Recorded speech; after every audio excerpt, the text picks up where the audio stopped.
Morning, everyone. Welcome to day 3 of the City of Grande Prairie 2018 budget review. Council members, thanks so much for being here, prepared, ready to go on time, unlike some of the rest of us. My apologies. But I'm going to turn it over to our CAO, Mr. Nicolay, to give us a bit of an introduction and kick off the day. Bob. Thank you, Mr. Mayor. And unlike yesterday, I will try to keep the introductory comments brief so that we can get into content today. This is round 3, and I think some of you know I used to box for the Downtown Y in Calgary, and round 3 was where you get it done. Round 1, you feel out your opponent. Round 2, you learn to take a punch, and round 3, you set yourself for the rest of the fight. So hopefully we're going to get some decision on key items even today that we can carry forward. Just a quick recap. Yesterday we did go through the directors' divisional and departmental perspectives on their 2018 operating and capital items. And from that would have come certainly the identification of key capital items that were either in the 4-year approved capital plan or items that were brought forward through the referral process. And we would have seen the kind of strategic objectives that are being pursued in the capital plan. We also would have hopefully seen some key strategic themes that we can make use of today as we look at zeroing in on a 2018 budget. There will be some things, no doubt, that we want to make sure get preserved in the process. So we did go through infrastructure and protective services, a very thorough discussion, community living, and then Susan handled both city manager and the corporate services area.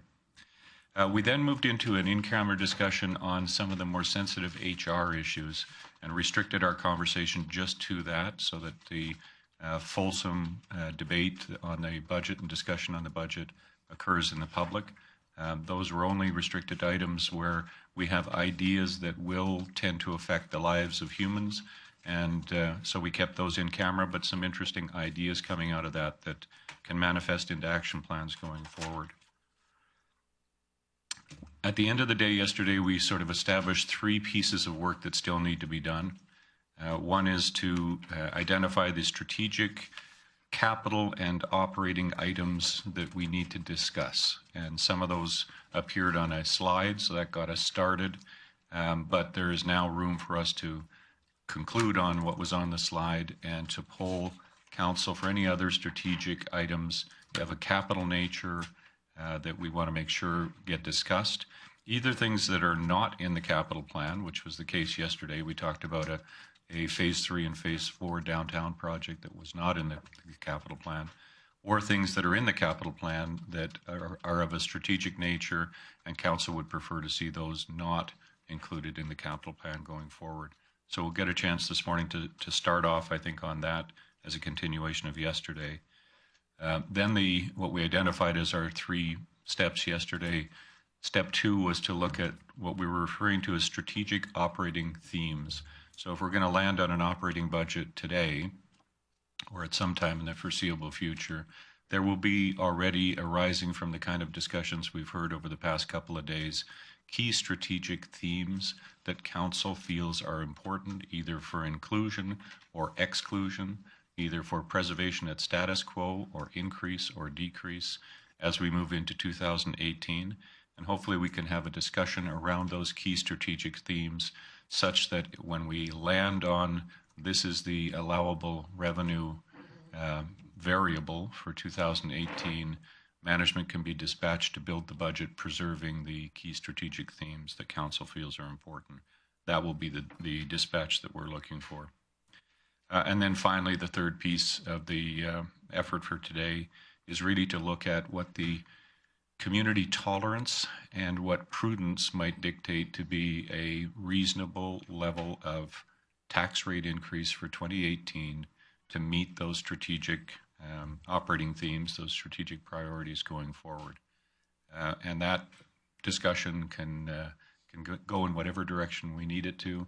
It is a balance of community tolerance and the prudence that arises from the fact that there are some pretty unique and in-depth insights that council members around the table have had through this process.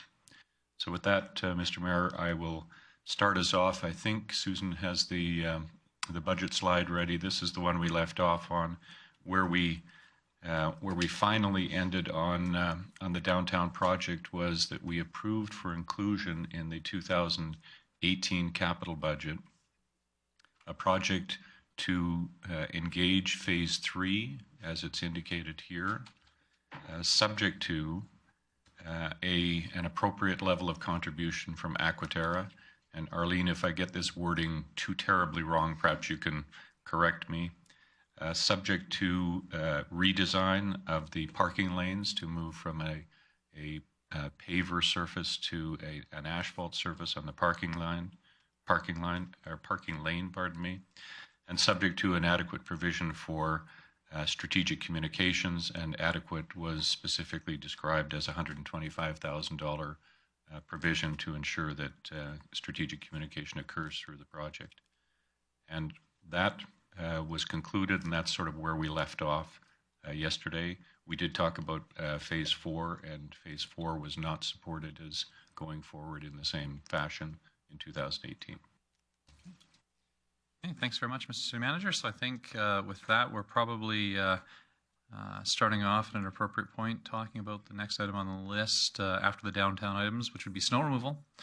Top of mind for everybody this last week or so, and so Director Galante, you've and the team have teased us a little bit with that there may be some alternatives to how we implement our snow removal practice. So would you like to introduce that for us? Okay, thank you, Mr. Mayor. Good morning. I will speak about this item. With the Transportation Department, we have been playing with some ideas about how to improve the last piece of this puzzle that's still outstanding in order to provide full connectivity between a garage door and an arterial road. That is the main goal. With the current system, although the roadway is cleared on regular basis, there is a windrow of snow and ice left on driveways. The policy calls for a maximum height of 1.5 feet. However, because the freeze-thaw cycles we have experiencing sometimes during the winter months because of the Chinooks, it's difficult for the blades when they perform the maneuvers. Usually they lift large chunks of ice as well, and that is difficult to remove on the windrows. So we did some sort of test about using a small piece of equipment, a bobcat potentially, to go in tandem as a second operation, but in tandem with the larger equipment with backhoes and graders. Same schedule, so will be a fixed day for snow removal. So the second piece of equipment will be coming a few minutes after the graders, and we'll be doing a maneuver to open a path on driveways. So the intent for now is to pilot this process, this technique. So the bobcat will be doing 2 movements, one movement to the right, one movement to the left, generating this opening on the driveway. Still, there will be some accommodation required. The property owners will have to accommodate the snow on adequate storage place, which is different depending the geometry of the lot. Sometimes storage is an issue in some winters. So there will be some final touches needed from property owners to accommodate the snow, but at least there will be a free path to enter and exit driveways to residential roads. So we calculated some numbers, and we calculated a cycle of 1 minute per driveway in these 2 movements, and another minute to reposition the bobcat to the next driveway. And we allow some buffers as well to catch up when the equipment has to cross intersections, etc. So we did some sort of timeline along a typical block. and the cost to remove or to open wind roads on about 8,000 driveways that we have in town is about between $300,000 to $350,000.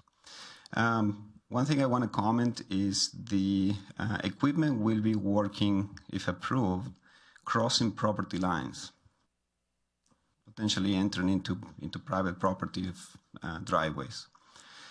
So we need to be mindful of that action because it's heavy equipment, and we receive a number of claims per year to repair, landscaping and concrete or different types of materials.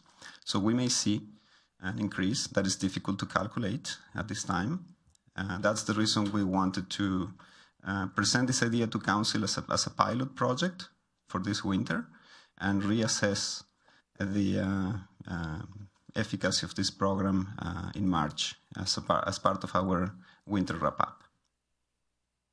Okay. Thank you. Okay, thanks very much, Director Galante. Any questions for Director Galante on the proposed program? Councillor Thiessen. Thank you very much, Mayor Bill. Thanks for that, Horacio. I've been really excited ever since you hinted that you might be going towards this a while back. So I just a question on the 8,000 driveways and the 350,000 budget. How many passes would that be in the course of a year? Is that just one pass for the 350,000, or is that the full 3 passes, potentially up to 5 passes? Director Galante. Thank you, Mr. Mayor. We consider an average winter with 5 passes in tandem with the larger equipment. So just to give you more context on the numbers, in total in town we have about 16,000 driveways. There are some driveways that they don't get the wind road because of the location. For example, bulbs or cul-de-sacs, priority 2 roads, transit routes, or across from a green space nearby a park. And the total amount of those driveways is 6,718. Also, we have the wind road removal program for people who have some inability to perform the removal because of any physical condition. The total number of customers registered on that program right now is 1,311. And the remaining number of driveways is 8,209. We have all this measured by lot, so it's a very accurate number. So this program will be applicable to the 8,209 driveways. So that's in a nutshell the idea of the process. In order to fund this, we're proposing to use for this particular pilot year our winter stabilization reserve to pay for this. We need to really reassess the cost. This is a high-level estimate that we are presenting between 300,000 and 350,000. We need to consider potential claims and the final optimization of the cycle. So we want to do this as a test for this winter and reassess for future years as a permanent program, and of course moving the source of funding from reserve to a stable operating component of the transportation department. Thank you very much for that, Horacio. Okay, see Councillor Pressey.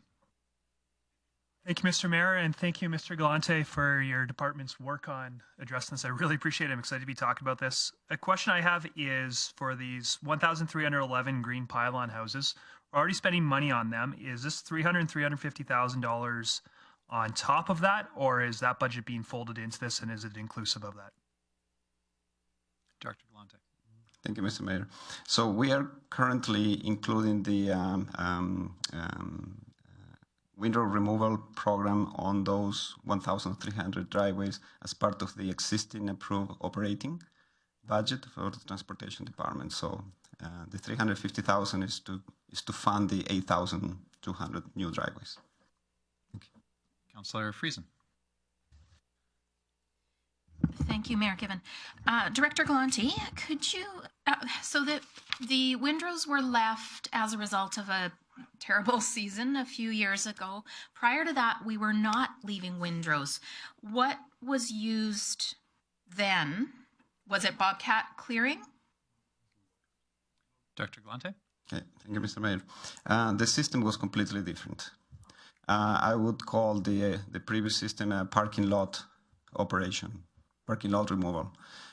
Similar configuration. That was done only once per winter, or sometimes twice per winter. Usually late winter, January, early February, and then March. What happened is back in 2013-14, during November, we received an extraordinary amount of snow, and the roadway was not cleared. So we had ambulances, we have police cars, we have garbage trucks, we have school buses stuck in residential roads, unable to reach the destination. So we had to use fire department to pull ambulances, and it was an emergency. So there was a meeting here with council, and we proposed to change, a complete change in the system. The idea was to do a continuous movement, so graders will just open the road. The roadway will be clear, will be drivable at all times, providing connectivity to collector and arterial roads. However, because of the speed of the new system, when the graders opened the road, they were leaving a row of snow and ice, right? The windrow on driveways, and about 50% of the driveways of town. The big change was that the new system is predictable, so it's a fixed day, which is the day before your garbage collection day. That's a snow removal day. In the past, it was unpredictable. Transportation department placed signage saying in the next 3, 4, 5 days, we will be in this neighborhood. Cars were parked everywhere because people didn't know when was the day. Nowadays, if you drive around town, roads are pretty much empty on snow removal day because people are used to, okay, today's my snow removal day, I would put my car on the driveway or relocate it. So it's very easy now for the equipment to do a better job. Also, there's a significant savings on this enforcement services department. In the past, we had to allocate enforcement personnel to knock doors and ask people to remove cars or to ticket cars and call, tow vehicles. So it was a lot of extra work for enforcement. Nowadays, it's pretty much non-existent because everybody knows, Monday is my day or Friday. So it's a completely different system. And now it's performed, as I said before, in an average winter 4 to 5 times. And this is only residential areas. Thank you. Councillor Palat. Thanks, Mayor Given. I think this is a really, really interesting strategy. And just last night, I kind of looked at some numbers on it. I think that's from the people that are getting to know me will realize I'm a kind of a numbers guy, and I always bring it back to that. A couple of things that jumped out at me was I don't know what industry would pay for what city would pay for that, but it's a lot of Bobcat hours. It's about 3,800-ish Bobcat hours a year that we'd have to staff. Are we confident that we can be able to staff that? Mr. Mayor, in our calculations, we will be using one Bobcat in tandem with the larger equipment per zone. So we will need to hire five pieces of equipment, and we can match the 2-week rotation. So when the larger equipment is on the neighborhood, the Bobcat will come immediately behind and doing the clearing. Okay. So we have a lot of contractors on a wait list ready to launch the program immediately if approved. Okay. Ironically, I got home last night to a clear driveway, an upset wife, but a really happy wife that one of our neighbors took it upon himself to clear a driveway. So our kids are going to have to make some cookies on that. But when I did the math on when it's at 0.2% of our overall budget, this would work out to. So I looked at a $3,600 average household. It works out to about $8. So I think for $8, if that's what if my math's wrong, please correct me. But I think for $8, I feel like this is a really good value. I know when I was out campaigning, a lot of elderly people, my dad included, is too stubborn to ask for the green pylon, so he's going to go out and try to do this. And so I think from a community safety perspective, I also want to point out on our citizen budget highlights, snow and ice removal were one of our top 3 priorities. So I think this hits a priority. I think we're listening to the community if we do this. I think it's a really economical way to do it. So I'm in support of it. Great job. Thanks very much, Councillor Palat. Councillor Blackburn. Thank you, Mayor Given. Director Galante, I'm really excited to see this come along, and so thank you for the idea. I'm just a little confused about the green cone program. I mean, obviously, it's not going to be necessary if each of the driveways is going to be cleared. So is the separation that you've described between the funding for that and the funding for this simply the money thing? Director Galante. Yeah, that's correct. So we initiated the Green Cone program in order to identify which driveways needed to be cleared as the customers on the database. In the past, we used a system with paint that was marked every time the heavy equipment was on site.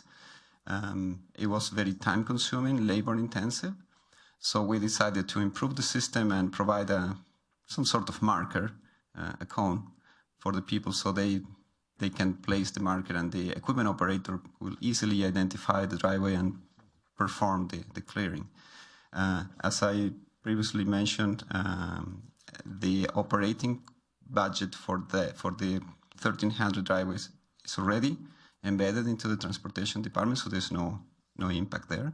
The $350,000 extra from reserve in this case will be covering the additional 8,200 driveways. Thanks. However, we'll still be clearing all of the driveways using the new system, and the green cones won't be necessary? That is correct, yes. I like that. Thank you. Thanks, Councillor Blackburn. Director Galante, so I just want to understand the delivery of the service this year in its piloting year, I guess, or trial year.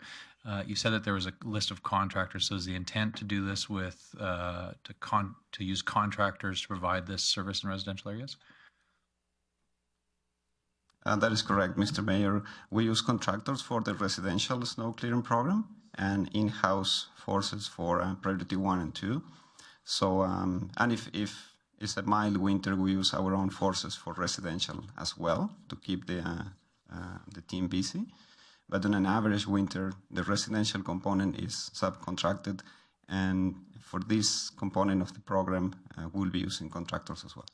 So, Director Galante, when we use contractors, what approach does the city use to engaging contractors in this type of program? Is it do we do a request for proposals process where we get a chance to see what the bids from the private sector would be, or do we have a rate sheet and then people have to be qualified and then they can get called? Like, I guess, are there opportunities to bid out this program or this service as a package to see if we can get a more competitive price? Yes, the transportation department maintains a list of pre-qualified contractors, and they run a price schedule. So we provide the rates, and they pre-qualify. So there's a system in place. I don't have all the details of the system here, but there's a system in place, and we have plenty of contractors available. So in the future, would this be the type of service that might lend itself to bidding out this entire service for the course of the winter? Is that something that could be re-examined, I guess, after the conclusion of this year? Yeah, absolutely. That's the intent.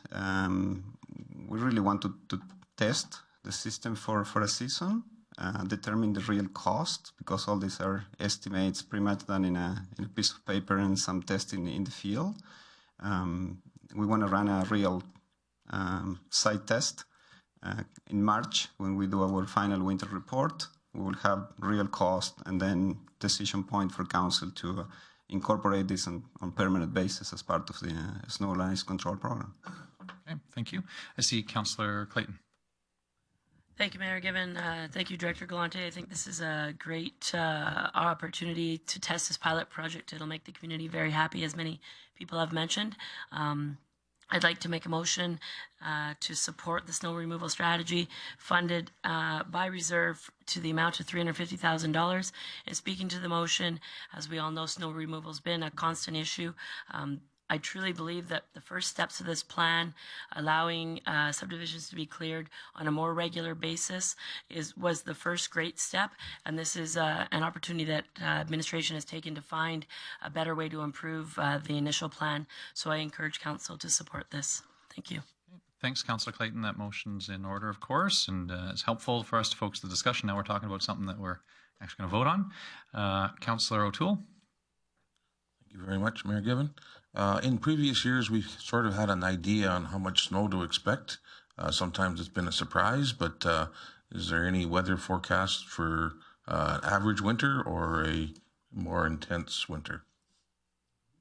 Weatherman Galante. Okay. As a civil engineer, I can tell you that statistically we have like a cycle of 7 years. For heavy snows.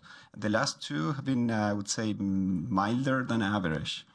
So we are entering into a cycle that at any time we may hit a bad winter. For now, nothing really extraordinary for this winter. Looks like we're heading to an average winter, but again, in a cycle of 7 years, that has been like the trend over the past about 20-25 years that we're tracking. So we're always monitoring the weather. Well, I wasn't expecting you to predict the future, but I know you sometimes like to be a bit more prepared than other years. So I'm glad to see that we're looking at that. Thank you. Thanks, Councillor O'Toole. Councillor Thiessen. Thank you very much, Mayor Given. Horacio, if you ever need any help predicting the weather, Councillor Platt thinks I know what the weather is going to do. So just give me a call. Just a quick question in regards to the implementation of the program. So we fund it today. Does it not start till January, or would it start right away? Director Galante. Thank you, Mr. Mayor. We're prepared to launch this program on December 1st, if approved today. Councillor Platt. I just said that'll be Merry Christmas for a lot of people. I will be supporting this motion. I just want to make sure that we capture, though, that when we're doing this, that we're tracking this line item specifically so that we know if we're going to a priority-based budgeting of if it was 3 dumps or if we predicted it could be 5 the year after, what this line item will look like. So as long as we're removing that line item out and targeting it specifically, then I'm all for support of it. Thanks, Councillor Platt. Councillor Pressey. Thank you, Mr. Mayor. I will be supporting this motion, but it will be with a little bit of hesitation and some caution as we're having our deliberations the rest of the day, and that is the reserve portion of this. We are delivering a new service. I think rightfully so. People are going to expect this service to be delivered year after year after year, and this year we're funding it from reserves, which I think is okay. We've got a healthy reserve there. We're not putting that reserve in danger by doing this. That being said, to fund the service in future years, that is going to either require a tax increase or a service cut in another area. And I know as we're talking today, I'm expecting to see some appetite to touch some reserves today. And in general, that can be okay, but at the same time, I'm going in cautiously. So that's a word of caution I want to share with council as I'm, with a bit of hesitation, supporting this motion. Thanks, Councillor Pressey. Absolutely true. And you raise a point about reserve funds, and I think oftentimes we've viewed them as capital projects, sort of fill a gap in an operational. There's an opportunity to, in this case, I think, to use reserves funds as an innovation or pilot project fund, and it'll be interesting to see the results of this. But certainly something once we deliver a level of service, residents come to expect it, and that's something council will have to deal with next budget for sure. Councillor Friesen. Thank you, Mayor Given. My comment would be along the lines of Councillor Pressey. So I wanted clarification that the motion is to support this as a pilot. You did? Okay, thank you. That's all. Okay. Councillor Clayton. Thank you. I just wanted to close the motion. Sure. So just a second, just check to make sure that there's nobody else that wanted to speak before we close the motion. Okay. No, Councillor Clayton. And just a point of clarification for administration, the reserve indicated will be the winter stabilization reserve. So thank you. Okay. Okay, thanks, Councillor Clayton. So I will, with the motion closed, I'll call for the vote. Please vote. Thank you. Everybody rang in pretty quickly on that one. That motion is unanimous. So we'll move on. Next up on our list on the slide was public engagement strategy. Mr. City Manager, who's going to lead us on that one? I'll just sort of frame it, and really we're going through a lot of change. We've got a new council, we've got a new budgeting process coming up. We'll have a new strategic plan that arises from the council strategic planning session in February and early March. And particularly in the context of priority-based budgeting, one of the things that we will want to ensure is that when we say we've got a priority-based budget, that it really does reflect the priorities of the community. So the thought that arose during the discussions about the period going forward is that we should touch base with council on what your preferences are for community engagement or public engagement. We don't necessarily, Mr. Mayor, need to land on something specific. This one doesn't necessarily have to have a specific resolution on it, but it is something that we should talk about in terms of how and when we intend to interface with the public as we go forward on some of these important strategies. Okay, thanks, Mr. City Manager. So this one's a little bit more to council to discuss. Certainly, community engagement and dialogue with the community has been a focus of the City of Grande Prairie for some time, and it continued to be a focus through the course of the past election, but particularly with the party-based budgeting. Council may need to work with the organization to do some additional engagement with the public to ensure that the priorities that we set for administration, that we give them their marching orders and say, this is the priorities of the community, that they truly are. And so I think this is here for council to have a bit of a dialogue about, well, what sort of resources do we feel we need to dedicate to that? Is that something that is above and beyond the communication the City of Grande Prairie has done over the last while? Is it a different discrete package, or do we expect it to be done just within the city's current communications processes? I see a few council members in the queue. Councillor Plott. Thanks, Mayor Given. I guess out of respect for time today, I would like to see us just defer this to when we have our strategic planning session. I think it's a really good conversation, but I think we could talk about this for a lot today. And I don't see a funding line beside it, so it's not a capital requirement today. It's more up for conversation. I think it's a great conversation. I just would like to see us defer it to when we have our strategic planning session. So just I guess a caution for council: if we want the city to spend any resources above and beyond what we have in the organization today, this does have a budget impact, right? And so that, I think that's why it's here. It's a bit challenging without a number, but you know, the snow removal strategy was not a capital item either. It was an operational program. This is an operational program, and I guess the implication is, if council doesn't see that this requires any additional funding, it doesn't necessarily need to be a significant amount, then the implication is that in the 2018 budget, any engagement around the priority-based budgeting process will be conducted through existing resources. Yep. So I guess on that note, I would be willing to make a motion that council doesn't put any funding towards this today, and we defer this till March after our strategic planning session. Okay. Okay. Councillor Plott has a motion on the floor to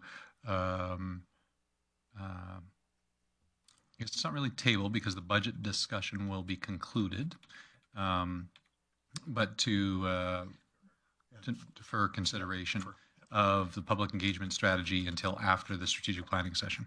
Thanks. So that motion's in order.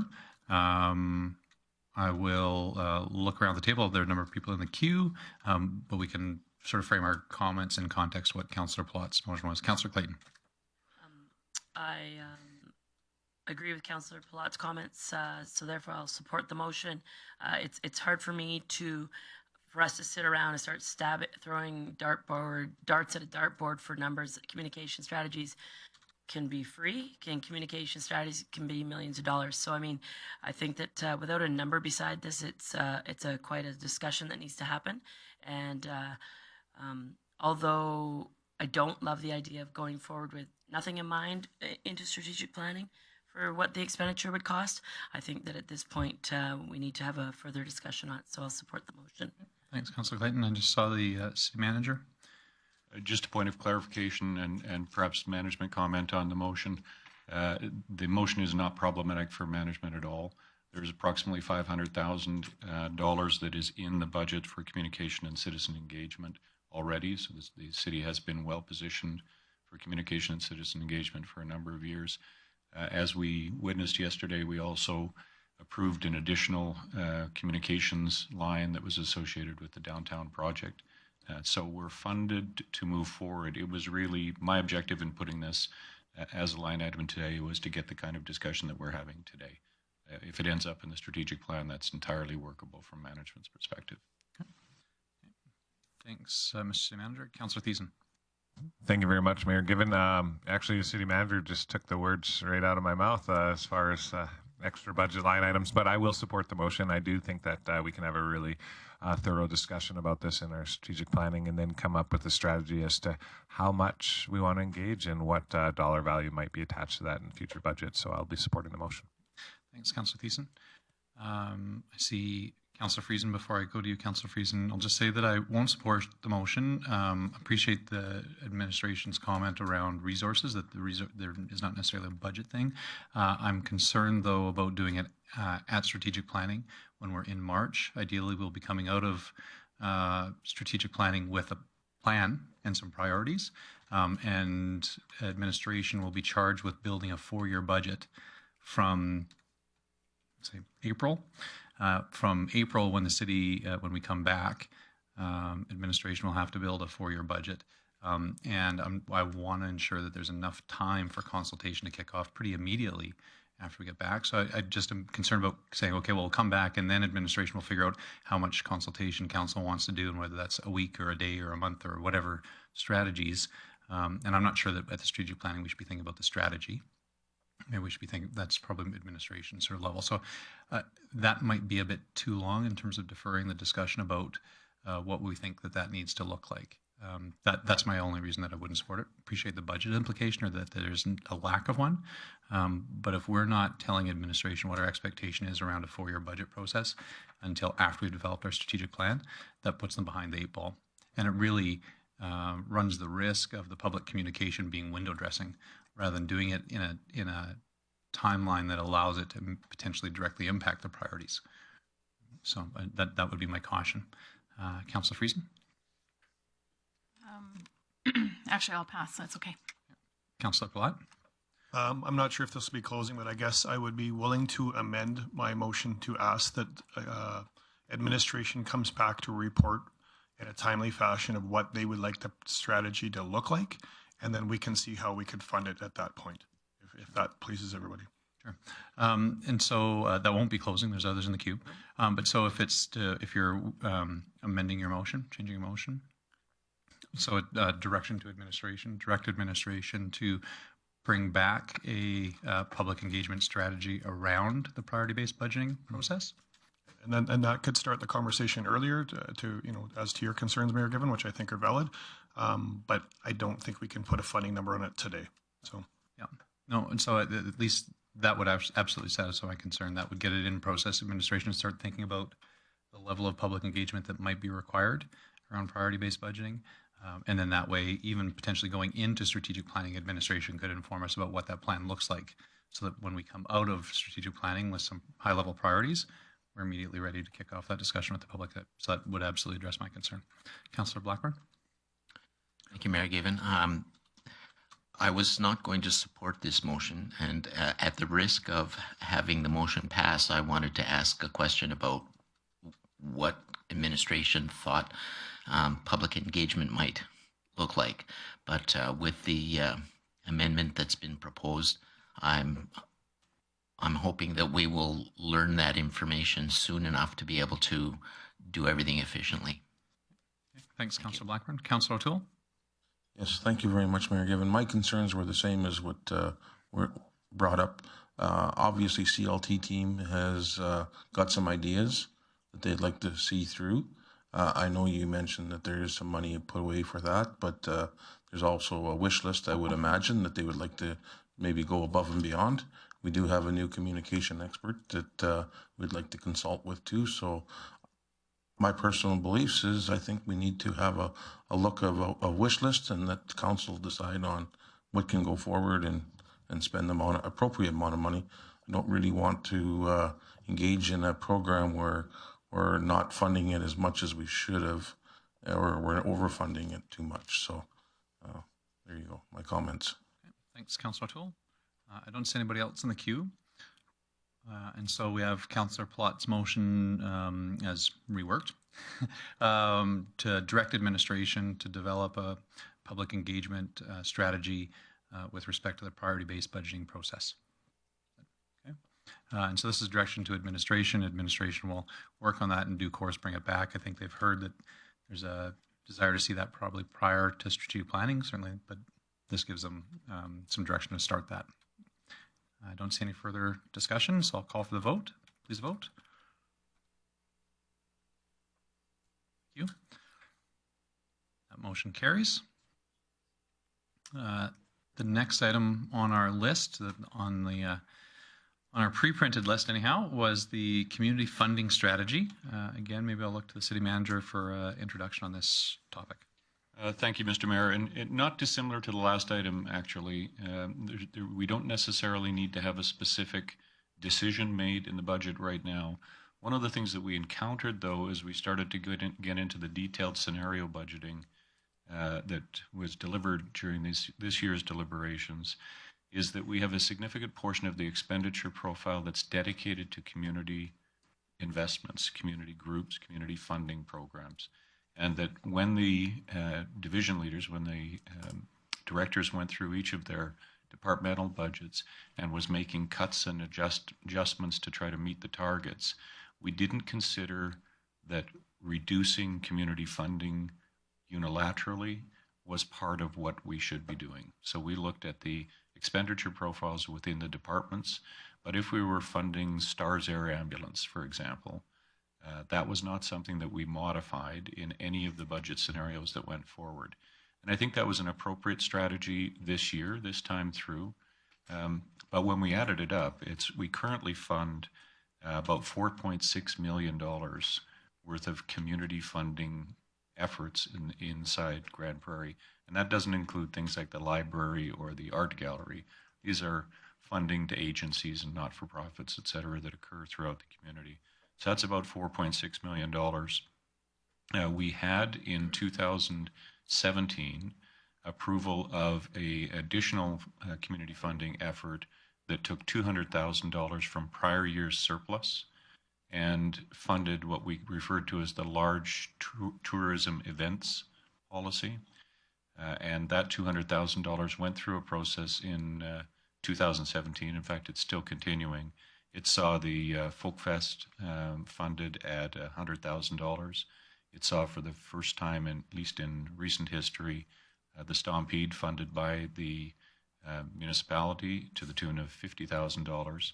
And I believe there's an additional application pending from the East Coast Garden Party for an additional $50,000. So that was a community funding program that was designed as a test. It was designed, in fact, in the policy, or in the approval, it was a one-year program that was designed to see whether or not we got the kind of response we wanted, whether the $200,000 was achieving the kind of things that we wanted. So presumably that would continue on. There's no operating budget implications if we continue to use prior year's surplus to fund that kind of an activity. But it is part of this now up to $4.8 million community funding. And then at the last regularly scheduled council meeting, we saw a delegation from Evergreen Park, and Evergreen Park was asking for additional funding, first-time funding for them, but additional funding out of our community engagement or community funding strategy of $200,000 a year for the next 5 years. That one we talked about as we went through the items not recommended by CLT. But generally, that one wasn't recommended because we don't have a good handle on what this council's view is toward the appropriate level of community funding. So don't need to necessarily make an adjustment to the budget arising from today. We would presumably continue the large tourism events funding from prior year's surplus council's desire is to continue that one. The recommendation, at least from CLT, is that we not add the Evergreen Park funding for this budget year. But it is something that we should talk about in terms of this council's appetite for community funding. Okay. So council, again, a bit of a discussion point for us. It doesn't have a direct, there may be items in there that could have a direct budget implication this year. There was a specific request that was made, and if council takes no other action, then that request wouldn't be addressed. So the presentation from Evergreen Park was a specific request, and if council doesn't take any action, it isn't in the budget. Right? So we would at minimum have to take an action to see it included in the budget. But the larger issue that it's attached to is what is this council's sense around the city's involvement in funding external community agencies or groups. Probably similar to the public engagement, very, very similar. Likely not something that we solve today, but it could be something that would give administration some direction on what we might need in terms of data or strategy or information, so the council could have a robust discussion around this. Councillor Pressey. Thank you, Mr. Mayor. This is something that I've always been trying to come to grips with. How much is the city supporting groups? My sense is that we're supporting at a very appropriate level, but that's just my sense. I'm curious. Does the support appear in the budget? Is there one department's coming through? Is it coming through a variety of departments? Is it? Mr. City Manager? Through the chair, they're embedded in a number of city departments. So depending on which city department is most closely associated to the agency, it becomes a line item at a very detailed level in each of those budgets. What we would do if we were going to try and have a more strategic discussion about this is look at the total roughly $5 million investment, look at where it's going in terms of priorities, what is it serving, what is it achieving in the community. We would subject this line or this program to a priority-based budgeting protocol, same as everything else we'll be doing. Thank you, and that's what my understanding was. I just wanted to clarify that. I'm wondering if it's possible, and if it is possible, if this needs a motion from council to. Personally, I would find it helpful in future years if we could get community funding on one budget line, so we've got a really good idea of the total money that we're giving to external organizations. I wonder if that's possible. I wonder if that's something that council has an appetite for. And if so, if it's something that needs a motion, and I'd be happy to make a motion if it does need one. Sure. So that information exists in the budget. Obviously, it would be some work. So I'd look to the city manager. Do you need a motion to take that kind of direction, or? Don't need a motion, and it's a little bit premature for me to be predicting what the priority-based budgeting might look like for 2018 or for the 2019 budget when we go through. But my intuition is this would be a program area. So the way in which the municipality funds its various community groups would be a program, and it would be prioritized along with all others and examined that way. So you would see it in my prediction of what the outcome of that exercise will be. You would see it as a program area. Yeah, this is why this is probably an important conversation to have, probably even again in advance of strategic planning, because my sense around this is the number of streams that the city provides community funding to are really diverse. And so they run everything from arts and culture to social programs and so they, I'm not sure that community group funding would be able to be scored based on what we heard about priority-based budgeting, given the number that catch-all sort of, with that catch-all supports such a different variety of initiatives. Some may score higher than others, frankly. So that'll be the challenge. So it sounds, for me, there'd be more information that I'd need to see about what the profile of that actually is. But there are others in the queue. Councillor Clayton.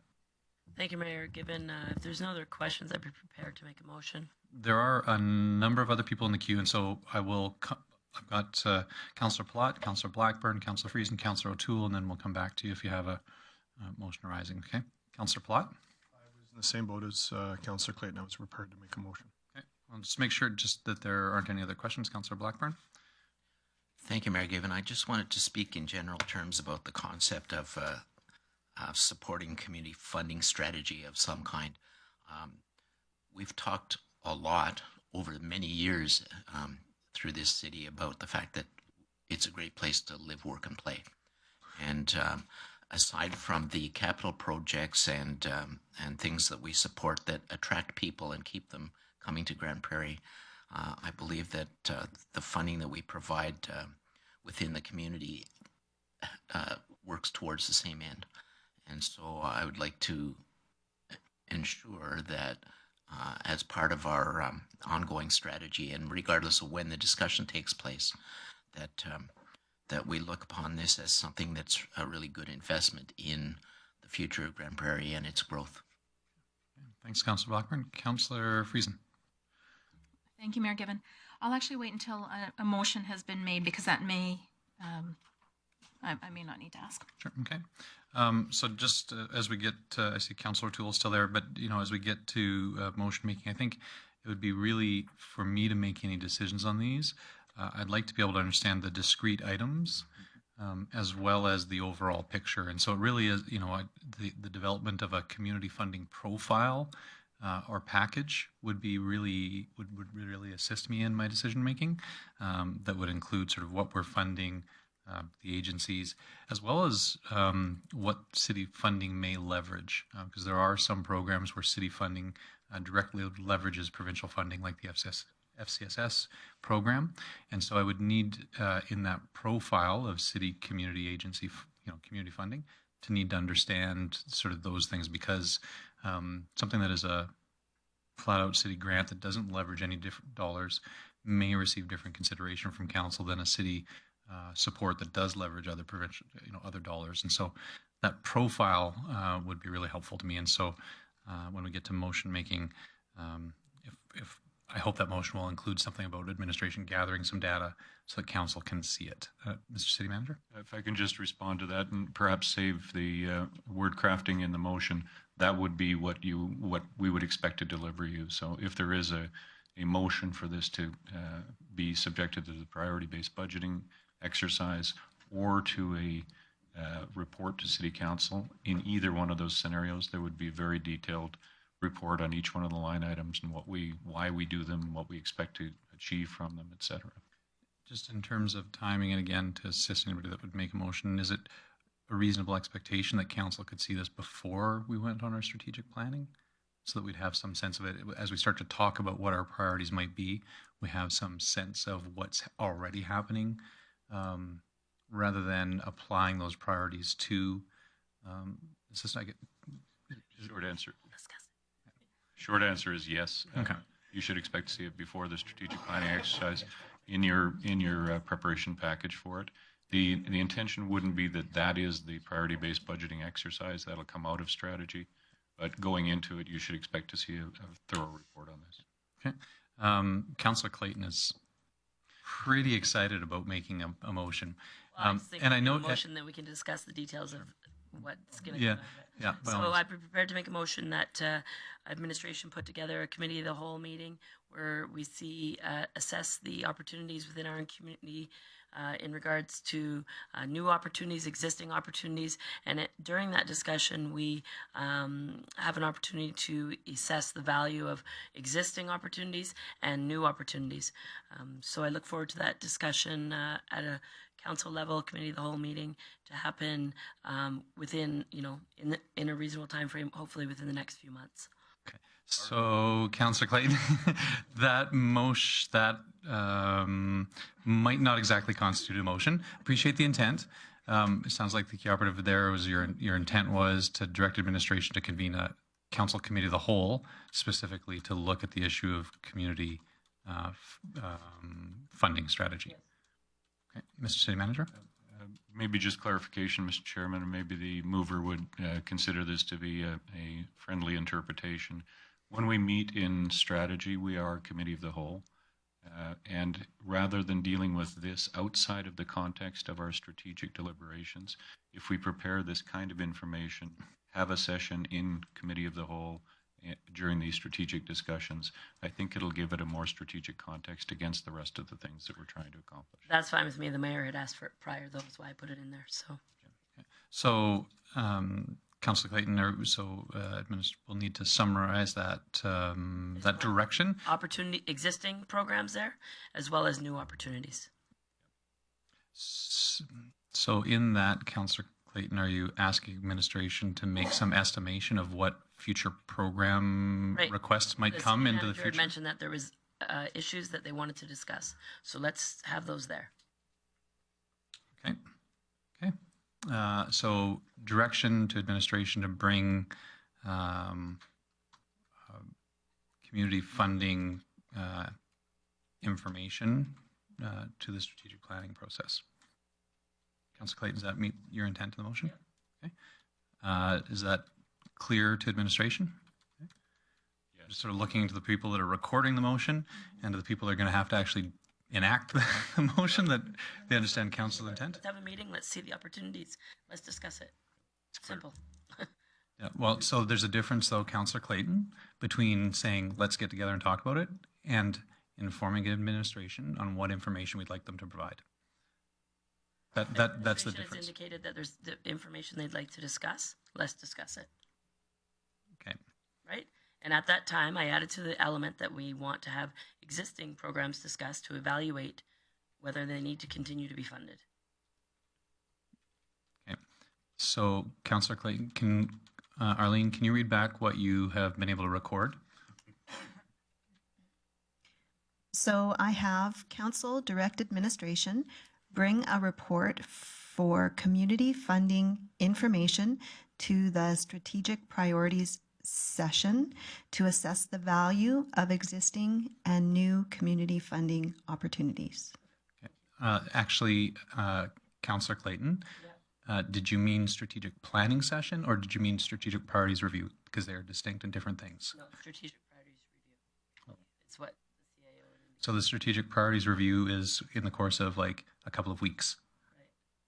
No, actually, what I intended to say is strategic planning session. So if we can just say that. So this is why we clarify motions and why we need to be very specific when we're making them about what our intent is. So strategic, to bring that to the strategic planning session. Okay. Thank you. Councillor Platt? Thanks, Mayor Given. Because Ms. Clayton's motion was clear as mud, I just want to clarify a couple of things, I guess. When administration brings this report forward, do we have key performance indicators around some of these now, and will that be part of the report, I guess, is my one question. And there's a cost implication here of $5 million. So are we saying that we're deferring this till after that, or is the $5 million number that's on our spreadsheet here? I'm just wondering how we're dealing with that. Mr. City Manager?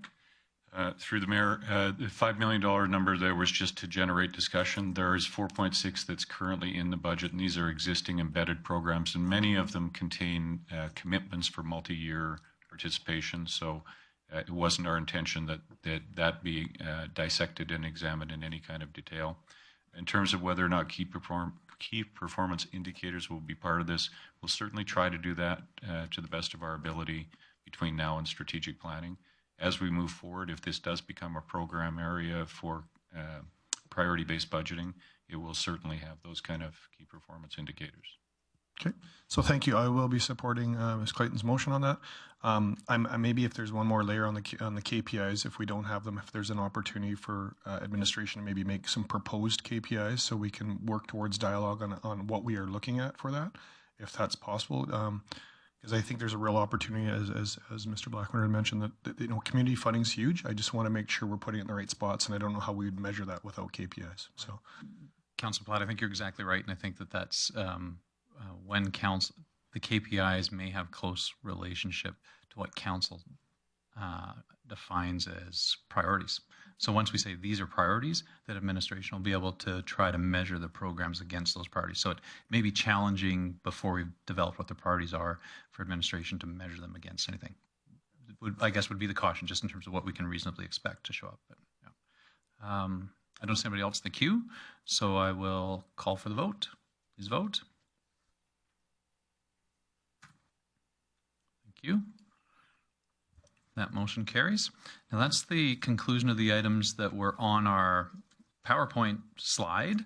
But there is an opportunity, as we said yesterday, for council members to identify any other capital items that they felt were of a strategic nature.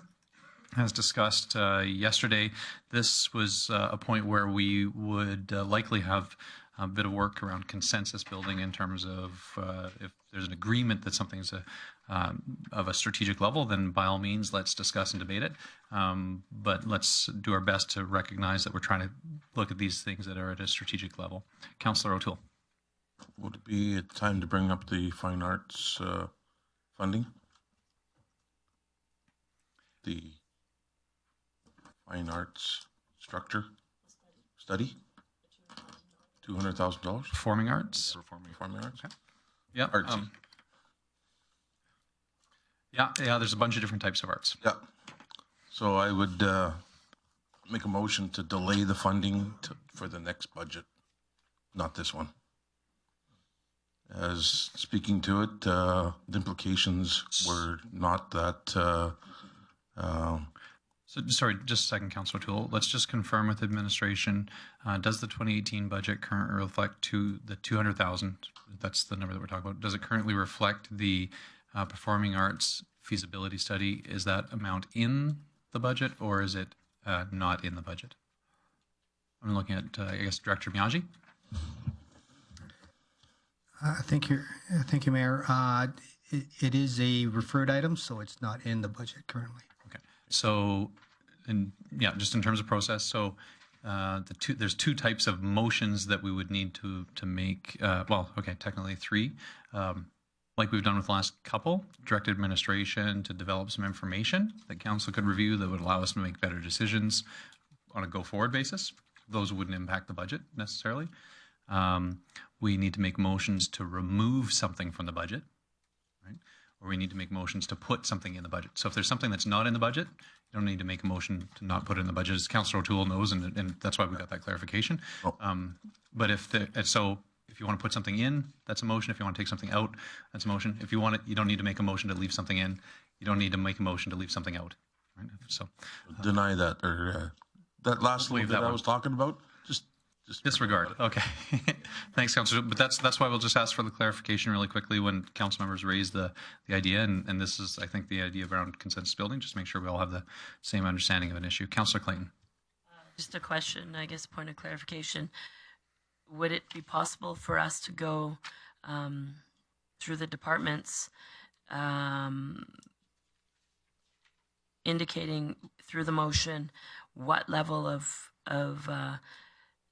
tax implication we're comfortable with past that motion, and at the time, if there's any specific things that somebody wants added on, for example, you know, if I want to be at a 0%, although I would also like to see this, this, and this, or are you wanting to go line by line? Well, I definitely don't want to go line by line. The process that we discussed yesterday when we finished the departmental presentations was sort of working in reverse order, discussing capital items, because that was our last thing, right. Discussing whether there are any specific capital items, right, not program items, capital items that council felt needed to be added or removed. And then talking about the operating themes, and this kind of gets to what you were talking about, Councillor Clayton. You know, I have a sense that many of us, as we heard the descriptions of the impacts of administration's different budget scenarios, there may be things that we place different priority on, but it could have been literally all over the spreadsheet. And so the thought yesterday, anyhow, was to discuss that in terms of themes. You know, if there was something, well, I don't want to see emergency services impacted, or I don't want to see, you know, like that, those kind of level of themes. And then the final layer on that was a council discussion and debate and vote on the property tax rate, the level of increase, decrease, status quo. And then with those sort of things, the amount of funding that council is willing to approve by motion, and the themes that council wishes to see addressed, preserved, or whatever, that administration would develop a budget to respond to that. So that's the proposed approach. Budget is, of course, council's process. So we're in charge of that. Mr. City Manager. Mr. Chairman, if I can urge that council not engage in a department by department a la carte budgeting exercise. It just translating that into any kind of a strategic motion for 2018 it will just be nightmarish.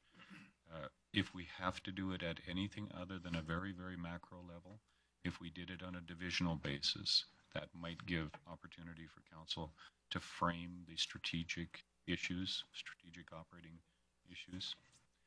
And it's just, but going through and finding specific items inside a $165 million budget is going to be an exercise that we should either do very, very thoroughly, line by line, or do it thematically, strategically, from a governance perspective. I would just strongly strongly encourage us to stay more at a strategic level, more at a policy level, and if there are strategic operating themes that are important to council, give that as direction to administration and we'll meet them, or we'll tell you why we can't.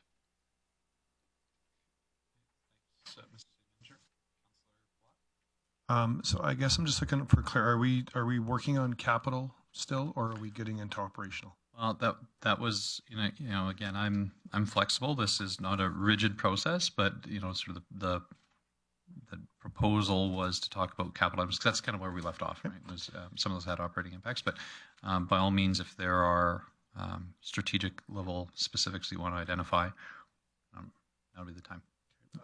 I guess on the operating side, my preference would be to go just like we were presented, department by department, and decide which baseline we are, not to swoop all of the departments under one. That would be my preference.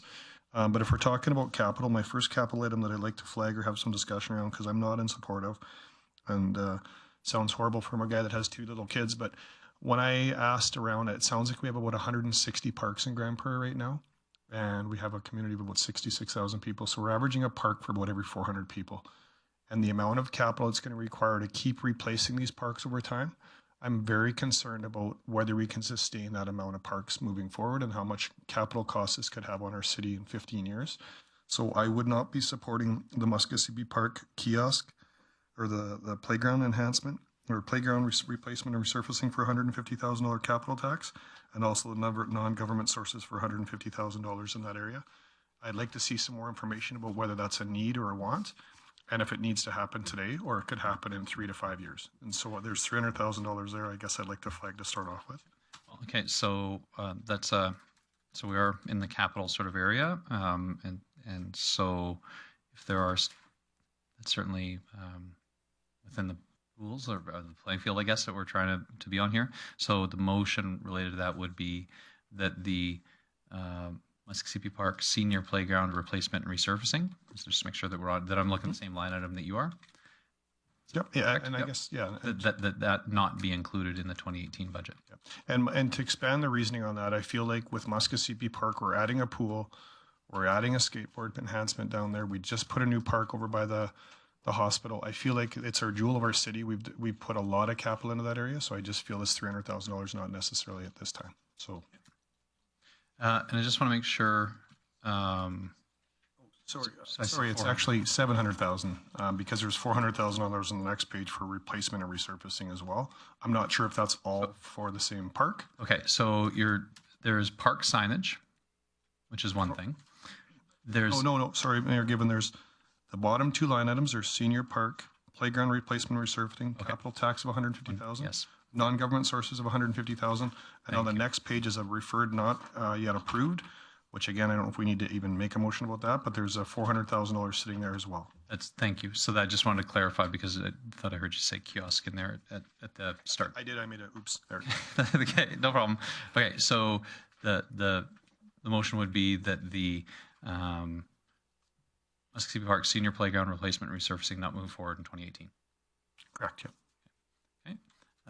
Any discussion or debate on that motion? I see Councillor Thiessen in the queue.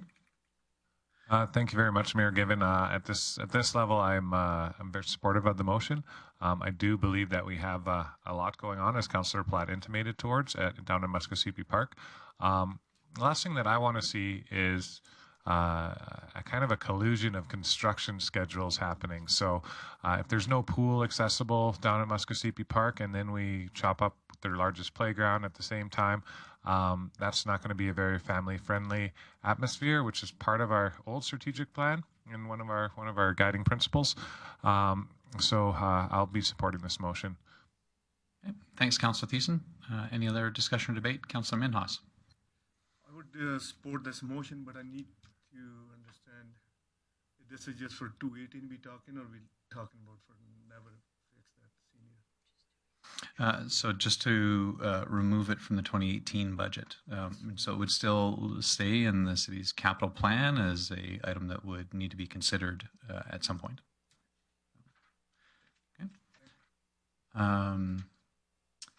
Any other discussion or debate? I'll enter the queue to say that I won't support the motion. I know that council will be focused on our property tax rate. I'd note that this doesn't have an impact on our property tax rate.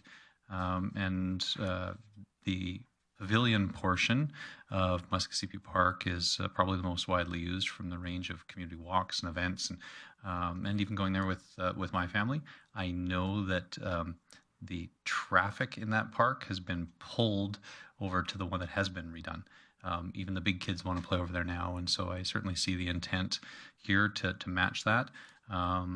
And so I won't be supportive of the motion. Happy to have a discussion around property tax rate, but I don't think that this gets us the results that we need. Can appreciate that there may be a variety of opinions on that. Councillor Pressey. Thank you, Mr. Mayor. Is it in order to be asking a question of administration at this point? Yeah, absolutely. Concern I get is I totally understand Councillor Palat's concerns about do we want to be investing more in playgrounds when we've got a lot, but my understanding is that there was safety concerns at this playground. And I'm not supportive of spending more money at this time making a playground better and shinier, but I am definitely in support of spending capital that's needed to potentially make an unsafe situation safe. So I'm wondering if we could get more information on the safety element of this playground. So look to Director Miyagi if he can provide us more information on the context of this proposed capital project. Thank you, Mayor Gibbon, and through the chair. It is a safety and a liability issue currently with that playground. The surface that's on there is not adequate for the cushioning of the falls, and it doesn't currently meet the Canadian playground safety standards for liability and safety. And so, therefore, that particular playground has been flagged to 4 years ago to have this replacement. And if we can just clarify it, the ask is $150,000 that's been approved already, and then the additional $400,000 is from the public reserve. And I don't know if it makes a difference or not, but it's not a tax increase item. It's coming from the reserve. The park is one of the higher used playgrounds, is what I'm told, and the parts, the age of the equipment is such that the parts are not available anymore, and the pieces will need to be removed if over time, and some of it needs to be replaced now. So if they are removed, that equipment is gone rather than replaced with something else or retrofitted with another part. I do like to engage that it is a liability and a safety issue as well. Thanks, Councillor. Sorry, I gave you a demotion there. Director Miyagi, I see Councillor Palat. Thanks, Mayor Gibbon. I guess just on that, is this, if it's a safety thing, that changes my perspective a bit, but I just need to know that this is a now thing, and if it was done in a year, we'd be okay. To earlier comment of Councillor Thiessen, I'm very concerned that we're going to have a pool under construction, and we're going to, I mean, basically Muskogee Park is going to be chaos, and that's hard for me to stomach that our jewel of our city is going to be a construction war zone from the pavilion, I guess, north for a good duration of next summer. And so I'm still having a hard time. And as to Mayor Gibbon's point, if the kids are migrating to the other park, did we not still achieve our objective? There's still a really nice new park down there, and the kids are migrating to that. I don't know if that's necessarily a bad thing. So I need to know that this is it has to happen today. And I can appreciate that this doesn't implicate on taxes. But my bigger picture here is that do we need to be spending $40 million in capital projects every year? Because it does have a tax implication one way or another, whether we're pulling out of reserves or wherever. This money doesn't just magically appear. It's $40 million in capital projects. So do we need to be spending $40 million is the bigger picture. Okay. So Councillor Platt, so your motion is still on the floor then? Absolutely, yeah. Okay. Councillor Friesen? Thank you, Mayor Gibbon. When I hear that we're not meeting CSA standards, that concerns me a great deal, and that the components of the equipment in order to restore it are not available. To retrofit something in the hopes that it's going to work to hold a kid up as they're climbing a wall is a huge issue for me. I would support, so I won't support the motion. I'd like to see this dealt with this year. With respect to the pool also being under construction, it's somewhat removed from the pavilion, and it's crazy with kids, though, that pavilion area. And with the pool somewhat removed, we haven't had that available to us for a few years anyway, so I don't know that it's really a necessary concern in this discussion. So I won't support Councillor Pilot's motion for those reasons. Thank you.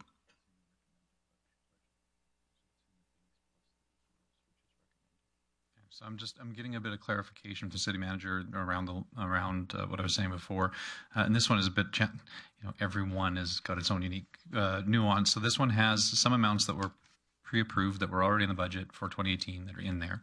In our binders, it's highlighted, and so I just want to understand that highlighting. Is this in the base budget scenario? Is it included? So I guess does council need to make a motion to include it at some stage? Does council need to make a motion to exclude it? I want to look to administration to get a clarification so we can just make sure Councillor Plot's motion, that its intent is directed the right way. When we look at the capital budget as it was presented on the final slide in my presentation, there are items that are identified as being included and approved in the 4-year capital plan, and there are items identified as being recommended. So in terms of today's exercise, we're looking to recommend a capital budget to council and have council approve that. That would include both the items that are currently in the 4-year capital plan and those that are recommended. So I believe Councillor Plot's motion is correct, that it is being recommended by management. So if the budget were to be passed as recommended, it would be done. If you want it removed, the motion is correctly worded. Yeah, and thank you very much for that clarification. Just want to make sure that we had it straight. Still not going to support the motion, but now we know that we're all talking about the right thing. Councillor Platt, I see that you're next in the queue. I'm going to ask if we can skip over you, and we'll make sure that we come back to you to close. Okay. Councillor O'Toole. Thank you very much, Mayor Given. I've got a question regarding the opening timeline of the pool. I know it was scheduled for next year, but do we have a early summer, late summer schedule? Director Miyagi. Through the chair, the construction is on schedule, and I believe it is targeted to start in June. Okay. Just one more question while you're in queue. What about the skateboard park? When do we feel construction will start, and when will it be all finished off? Director Miyagi? Through the chair, that I would have to get. I can get that fairly quickly. No, that's fine. That's fine. Don't worry about that part. I don't think I'll be supporting this motion either. In fact, I know I won't be supporting it. This has been something that's been kind of waved off for the last 4 years, and it's due time. So thank you. Okay, thanks for those comments, Councillor O'Toole. I don't see anybody else in the queue, so we'll go back to Councillor Plot to close. I guess in closing, I don't know if this is out of scope. My kids play on this park quite often. Is it possible to see the report that says it is a need now? I guess I just need to see that clarity that this is a need now and not something we could defer for 1 year. And I'm all about safety. My kids play on this park. I'm not wanting an unsafe park. I want that to be very well known. But I'm really concerned if this is not something we don't have to do this year, that we can do it next year, and we can have an operational park that doesn't have a bunch of construction going on over the entire summer. So is that too much to ask that I can see this report? Mr. City Manager? I'm not sure, Mr. Chairman, that the report is going to offer any insights other than what management is able to assure you now. You have the director in the area and the leadership team recommending this as a priority. We have the basis upon which we're recommending it is that the situation is not considered sufficiently safe, and that constitutes a potential safety issue for us and a potential liability issue. If you're asking if this is pulled Will we go and yellow tape that area and cordon it off so that nobody can get on it?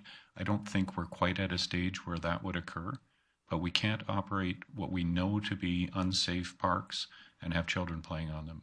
The exposure is just too high, and frankly, the responsibility of the community isn't high enough. Okay.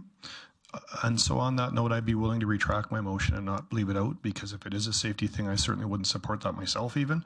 I just wanted to clarify that this wasn't another want, that it was, or that it's a need and not a want. And I guess I'm satisfied now that this is a need and not a want. Okay.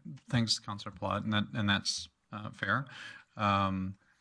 This has been a useful discussion on this specific issue, and I think for all of us, if there's an item that we're concerned about, make sure you have your questions in hand so we can get full information. Appreciate that all of us are likely at an information deficit here. So if there are specific questions that you need to answer to frame your thinking around an issue, let's attempt to ask them before making motions.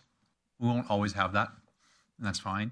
And so when information comes up, I don't think any one of us should be intimidated about starting a dialogue and then saying, okay, well, now there's new information. And that changes my view. We should be comfortable in doing that too. So I think this demonstrates the importance of asking, getting to the heart of the matter by asking questions that get us the information we need. Councillor Pressey. Thank you, Mayor Given. I've got questions about a couple items, and I'll ask just the first one that pops up in the list, then I'll give other people a chance to speak. So this isn't necessarily the one that's most urgent to me, it's just the first one that I highlighted. And that is, can I get a bit more information on the Sargent Community Park outdoor rink? And the two pieces of information I'm hoping to get are, first, what's exactly are we building there? Is it just going to be a concrete pad? Are there going to be boards and lights? So I'd just like to get a few more details on that. And secondly, if there were people in the neighborhood asking for it, or if this is a city-led initiative, or just hoping to get a bit more information on that, if that's appropriate. Director Miyashi, excuse me, I'll ask you to address that. And then maybe after this item, it was just sort of brought to my attention that we are past a break time, not that we're working to specific break times, but probably appropriate that we take a bit of a break after this so people can stand up and if they need to go to the wash or whatever. So we'll deal with this item, give everybody a chance to have a bit of a break, and then we'll come back. So Director Miyashi. Thank you, Mr. Mayor.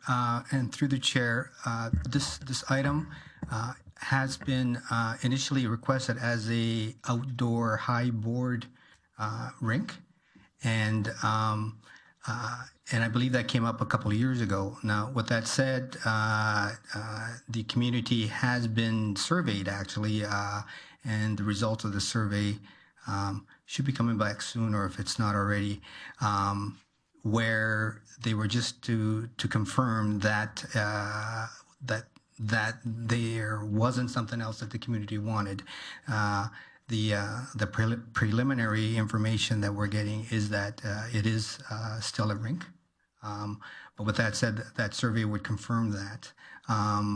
The funding for that initially, when it was asked for an outdoor rink, was $250,000, and that's where the amount of 125, and then the matching, if you will, of the non-governmental funds were identified. So the capital request went in there 4 years ago to earmark that, and that 125 was approved at that time as an item for 2018. So as we are approaching that, they were just reconfirming that that's what the desire is for the community, and at current time it still seems to be the case. Thank you. And I'm hearing high boards included, or lights included in that budget, or? Through the chair, that piece I'm not sure. I can get that information for you though. And while Director Miyagi's seeing if that's possible to call up, council members should know that there are city staff, probably in a number of, hello everybody, city staff in a number of departments watching the budget discussions, and so from time to time the directors may be able to get information a little bit in surprisingly speedy time. So if you see people looking at their phone, maybe because they received some information from their teams. But the other part of context for the new council members, or Councillor Pressey, is that this is a bit of a result of the city's 100th anniversary program, where we named 100 parks. After naming of the 100 parks, we saw a significant amount of interest from people related to those parks or those areas or neighborhoods, it's increased interest in private investment in our public spaces. And so I think that there's a bit of that at play here as well. Yeah, and I don't have an objection to it at all. I'm just trying to figure out are there potential future needs that could be here. That's why I'm asking about lights, boards, things like that. I see Director Miyagi's in the queue. Thank you, Mr. Mayor. Just heard that, yes, lights are included in that cost. Okay, so no questions asked and answered, no motion arising. Okay, so probably now is an appropriate time to take a break then. It is 10:28 by my timepiece. I'll say a 5-minute break. We'll probably expect to be back at 10:45. Let's attempt to try to be back in our seats before 11:15, so we can start then. Thank you.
Okay.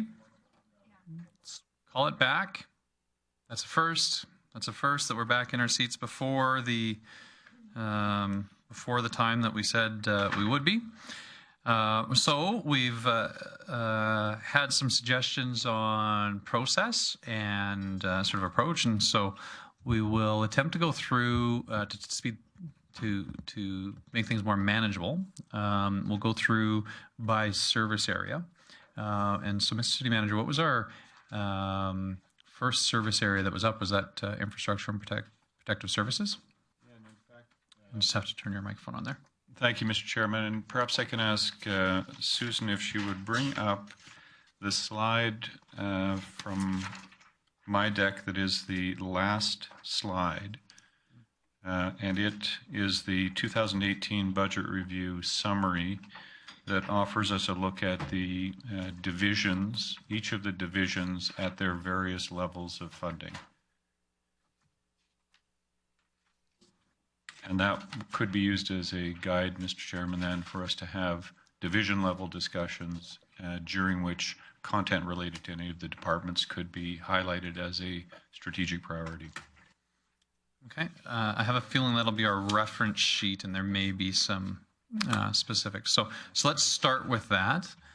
So council and administration's finding that sheet, and we'll wait till we've got it up in front. But so council, it's under just before tab 7. There you go. Councillor Thiessen's got it. Look to Councillor Thiessen for an example. I mean of the sheet, not of attire, dress, facial hair. That's the one thing. Don't use him as an example for any of those other things. Okay, I think this is the one that the city manager is referencing. So we can start with this. There are a number of different scenarios presented by the 4 different service areas. Okay, and so are there council members that are prepared to initiate discussion about which of the scenarios you would support by different service area? Councillor Platt. Sorry, just so are we starting with the city manager and working the way down the list? Is that where we want to start? We can do that through the chair. We can start at the top and go to the bottom, or we can start anywhere that council members want, as long as we get at all of it. Okay. I guess I got a couple comments and I will be willing to make a motion. The biggest thing that kept me up awake last night is like everybody in the room, I think we want to do all the right things for the community. And we want to spend more money and get more engaged with our citizens. I'm struggling with where the revenue is coming from in the future, and it worries me if we add more expense now, how we're going to fill the gap of where the revenue is. And I want to bring it back to the CIBC Wood Gundy presentation yesterday about the problems that small businesses are having, and it's very real. I've never seen a harder time for small businesses to get a loan than it currently is. So I'm not convinced that the growth of small business is going to keep up like it has in the past. I'm also very concerned. There was another article in CBC News about Loblaws now doing more online. So if grocery stores go online, retail goes online. I'm not convinced the growth in the commercial is going to come like it has in the past. More and more industrial people are going to sites. They're not using office space in town. They're not building new shiny buildings at the same pace as they once were. I'm very concerned about the office market. I listened to an incredibly gifted keynote speaker in May speak about how the relevance of office market demand is going to drop significantly in the next 20 to 30 years. So I'm very concerned that if we don't start holding some lines and we keep adding $7 million, $6 million to our expenses every year, that we're going to have a real problem down the road. We plan for 100 to 150 year floods all the time. I'd like to know what our plan would be if we had a 3 or 4 year recession in the next 100 years, because it's going to happen. And if that last recession would have lasted 1 more year, right now when we're deliberating, we'd have a hard time even coming. We'd have to go well below 0 or we'd be in a lot of trouble. And so I'm worried that if the more we add today, that we're just compounding a problem for later on. And I'll leave it with this. In 2006, the city's property tax revenue was $45 million, and it was 46% of the taxes. In 2017, on our slide deck, it's 113 million, and it's now 69% we're reliant on property taxes.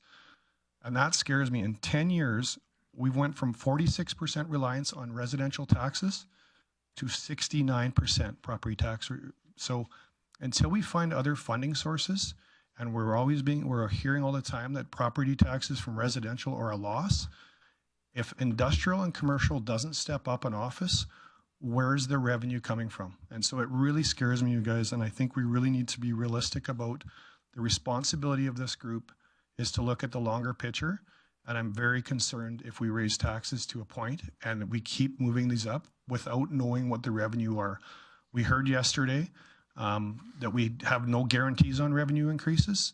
We're projecting and we're forecasting on our revenues, but we have no guarantee that we're going to add $6 or $7 million to revenue next year. So my first motion is that we look at the city manager's department, and I will make a motion that we approve a 0% budget increase for this department. Okay, thanks very much, Councillor Plott. So a motion to approve the target 2 or 0% operating increase to the city manager's department. Open for discussion and debate. Council members, I'll ask you as we go through if you can introduce your motion and then speak to the reasons behind your motion. Would be helpful, and that way we can kind of move that process along so people know, can put your comments into context. Councillor Pressey. Yeah, thank you, Councillor Plott. I appreciate your thinking, and I agree with a lot of it. I do think that I am nervous about whether or not we're going to see projected increased revenue in future years.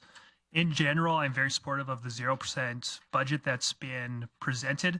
That being said, I'm also worried about measures that might be penny wise, pound foolish. And there's some areas in the city manager's office that in the 0% scenario do concern me. Those are namely cuts to economic development, where I think coming into some opportunity for growth here, I want to make sure that we've got the resources needed to capitalize on attracting investment in our community. I also get worried when I see cuts in outside legal services. I'm worried, are we going to potentially be opening ourselves up to liabilities? Are we going to potentially, and same with reductions in health and safety measures. I think this might be one area where it's penny wise, pound foolish. So other motions to support 0% scenarios, I'm going to be supportive of, but this one, I don't think I'm quite with you in this one department for the 0% scenario. Okay, thanks for those comments, Councillor Pressey. We will go all the way around. Anybody that wants to comment on the motion will have that opportunity. I will just take a chance to speak in opposition to the motion. I'll say this once and I'll apply it to any other ones that come up. My intent in this budget process will be to seek long-term solutions. I want to see systemic change with the City of Grande Prairie. I think we're on the precipice of being able to do that. I think this council gets to be the council that does that. I don't think this is the budget time that does that. So I will not be supporting any motions that are related to the 0% target. It's very convenient because it's there. We say, oh, great, we could do that.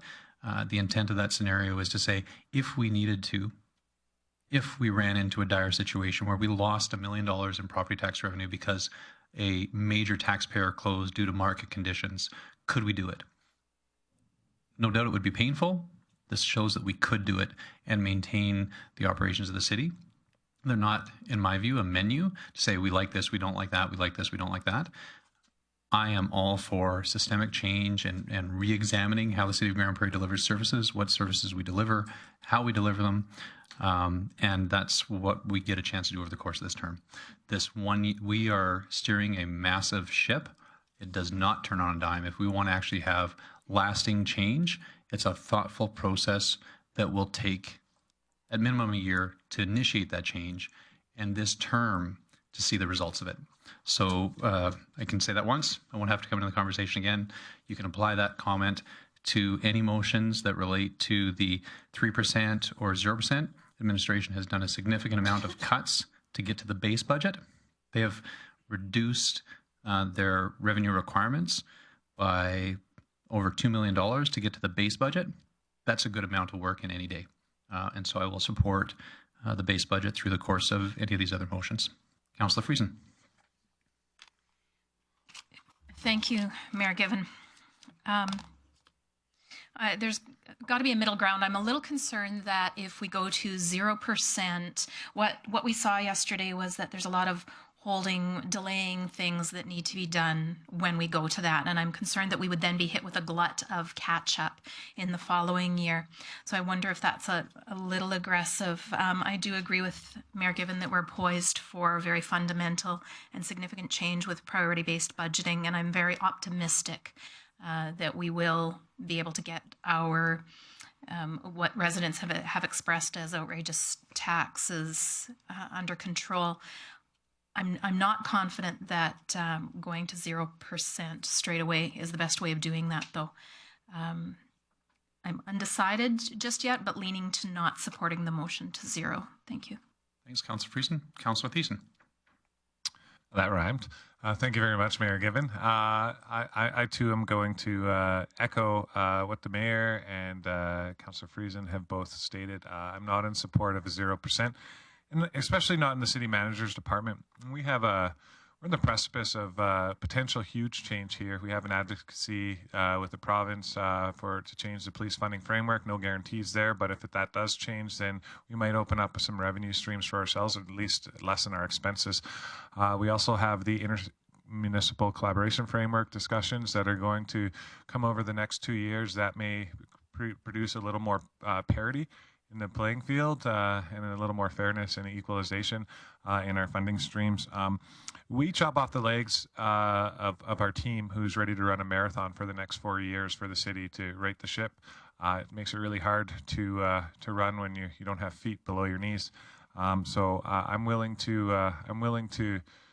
go for a 4.2% and seek out other strategies maybe to lessen that.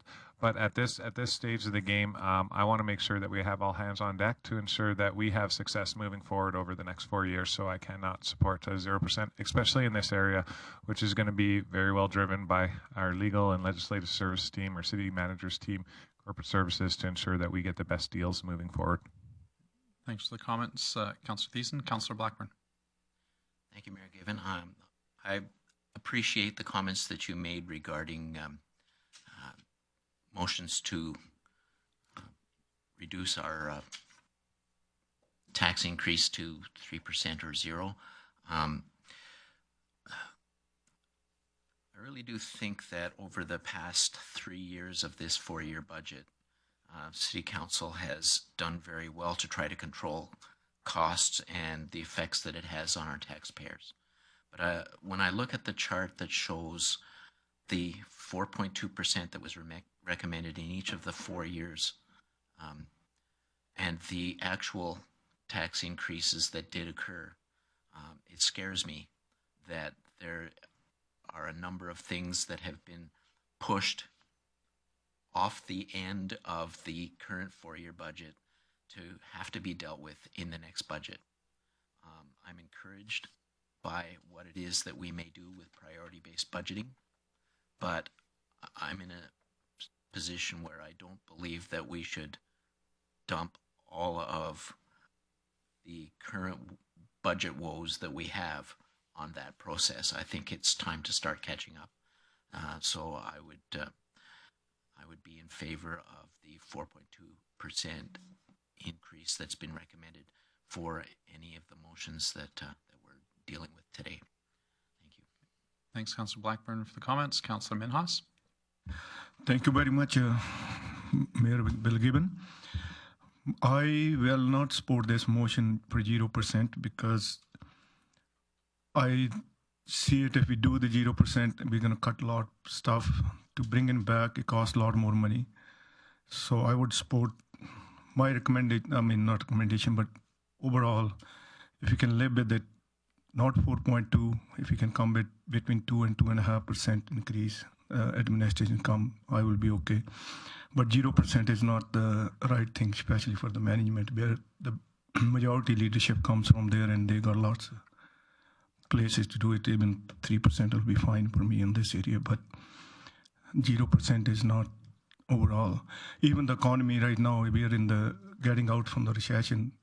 We should be able to find more resources way to do it. And I agree with the weight plant for a lot of things. The small business, he said, is all true. But when we bring the 0 in, then a lot of places going to get hurt. I will not support that motion. Thank you.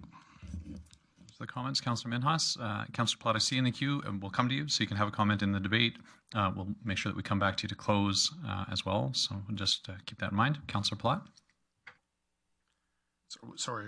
Okay. I guess what I just want to bring back to, we're going to go through priority-based budget, and things are going to get real in the next 12 months regardless through priority budget. I feel we're missing an opportunity here, and I know that I sound bad when I'm saying zero. I feel like we're missing an opportunity where we as a group might today decide to, like, let's hold a line on a 4.2 or whatever, then through priority-based budgeting find out, actually, you know, we could have done it for zero. And I think it's going to look really bad in a year if we go through a scenario with priority-based budgeting where we give money now and we take it away in a year. And I'm very concerned that could happen with some of these departments. I will also speak to the fact that if we want to talk about economic development, to Mr. Pressey's point, if we put out a 0% tax increase this year, nothing will speak bigger volumes to the business community and the citizens of Grande Prairie about the confidence level of our ability to run our city through tough times. A high tax increase right now is only going to further erode our economic development from the business community. So back to my, where's the revenue coming from? If we keep raising taxes at an unsustainable pace, we will continually lose market share in our economic development. So I'm wearing red out of respect. This is the color that most businesses have been wearing for 2 years. This is the color that most homeowners have been wearing for 2 years. And so maybe it's not zero, to Mr. Minhas's point. Maybe it needs to be 1.5 or 2.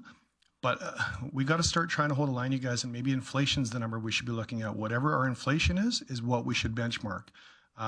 So I'd be willing to amend my motion to go to 1.5%.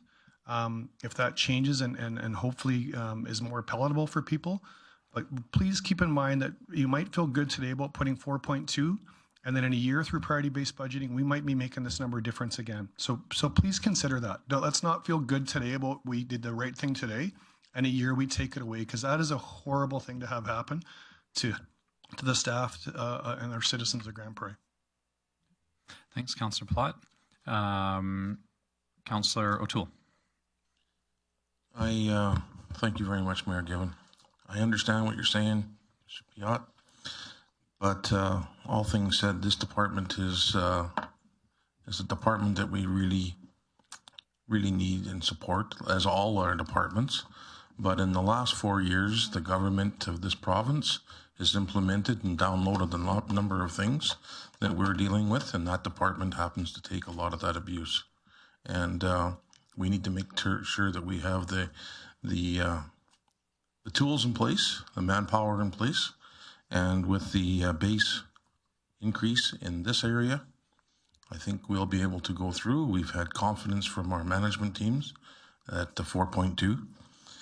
To speak on that, we've just got legislation through marijuana that was made headlines last night, and we'll be dealing with that. So that's another download on our department.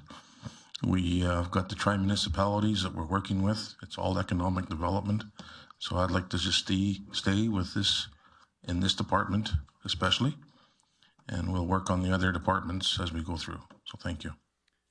Thanks, Councillor Toole. Councillor Minhas, I see that you're in the queue. In consideration of everybody's time, we'll attempt to try to keep our comments to 1 comment per council member, but I hadn't said that before, so I'll let you make your comment. Oh, okay. Okay. Is there any other discussion or debate? And sorry, Councillor Platt, you said you sort of expressed a willingness to amend your motion. I think what we need to do is we need to have a motion, because when we get to numbers, it's either people are in support of that number or not. We can't adjust the numbers sort of as the conversation goes. So we'll vote them up and we'll vote them down, and we'll deal with them that way, because a subsequent motion can follow on with a different number if need be. Okay. So I don't see anybody else in the queue. Councillor Platt, any need to close on this one or no? Okay. Any other? Sorry. So we have a motion on the floor to reflect the 0% operating scenario for the city manager's office budget, or sorry, city manager's service area. We'll call it that way. Please vote.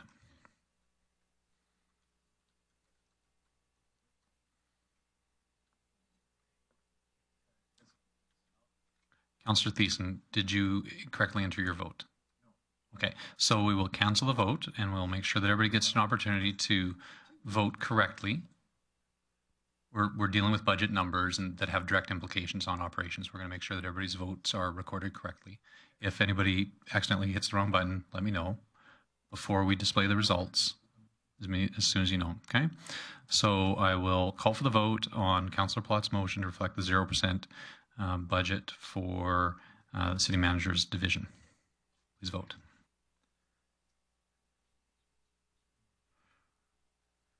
Thank you.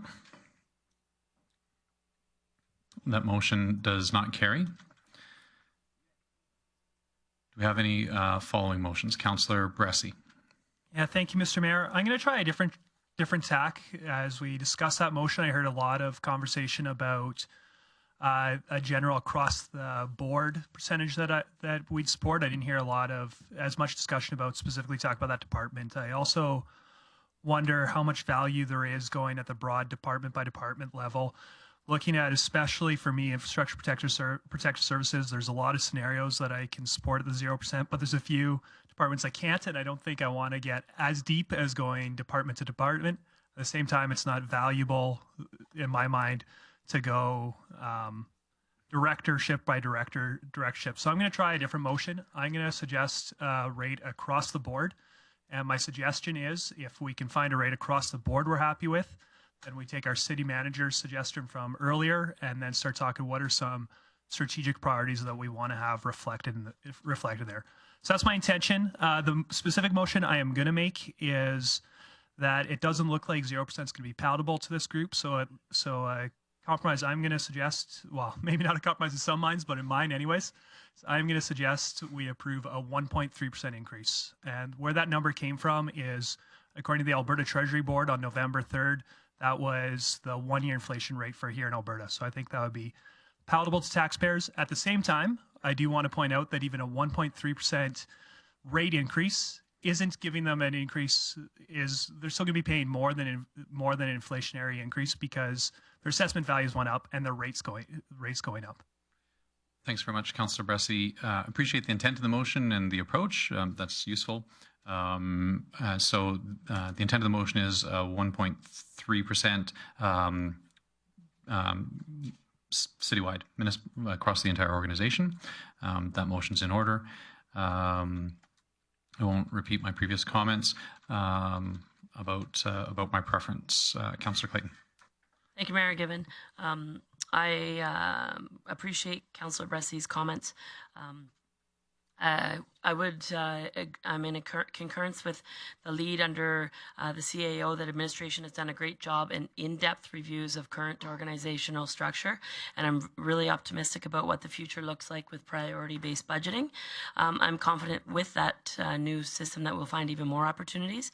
In addition, I look forward in the future to having discussions with administration in regards to reserves and optimizing the opportunities with our reserves. I will support the motion.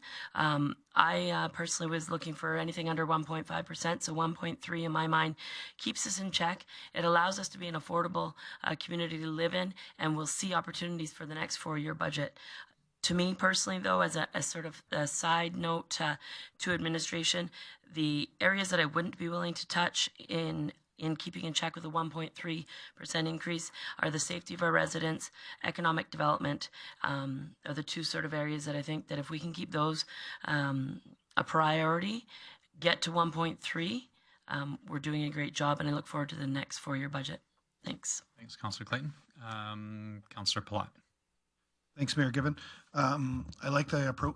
Excuse me. I like the approach on this, Councillor Pressey. I think it's probably a little bit more palatable to maybe take them all at once. I will be supporting the motion. Obviously, I wanted it lower, but to your point, I don't think this group's appetite is where maybe mine is.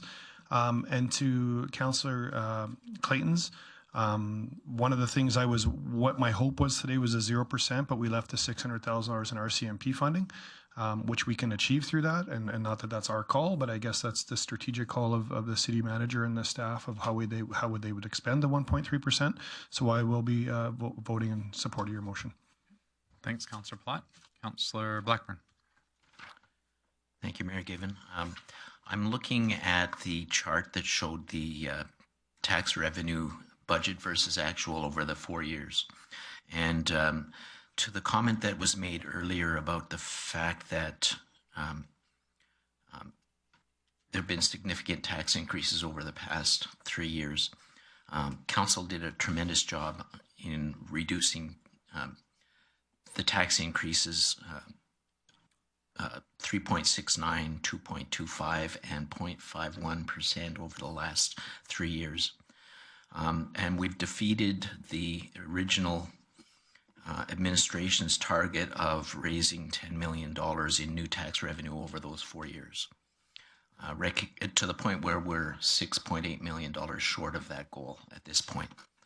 And I recognize that there are certain things that have changed that means that we don't really need to recover that entire $6.8 million.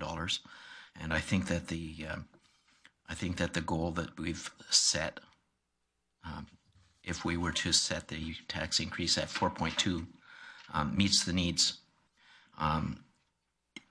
So I would say that we're not being irresponsible by having an increase as high as 4.2, considering how extremely low some of the other increases over the past 3 years have been.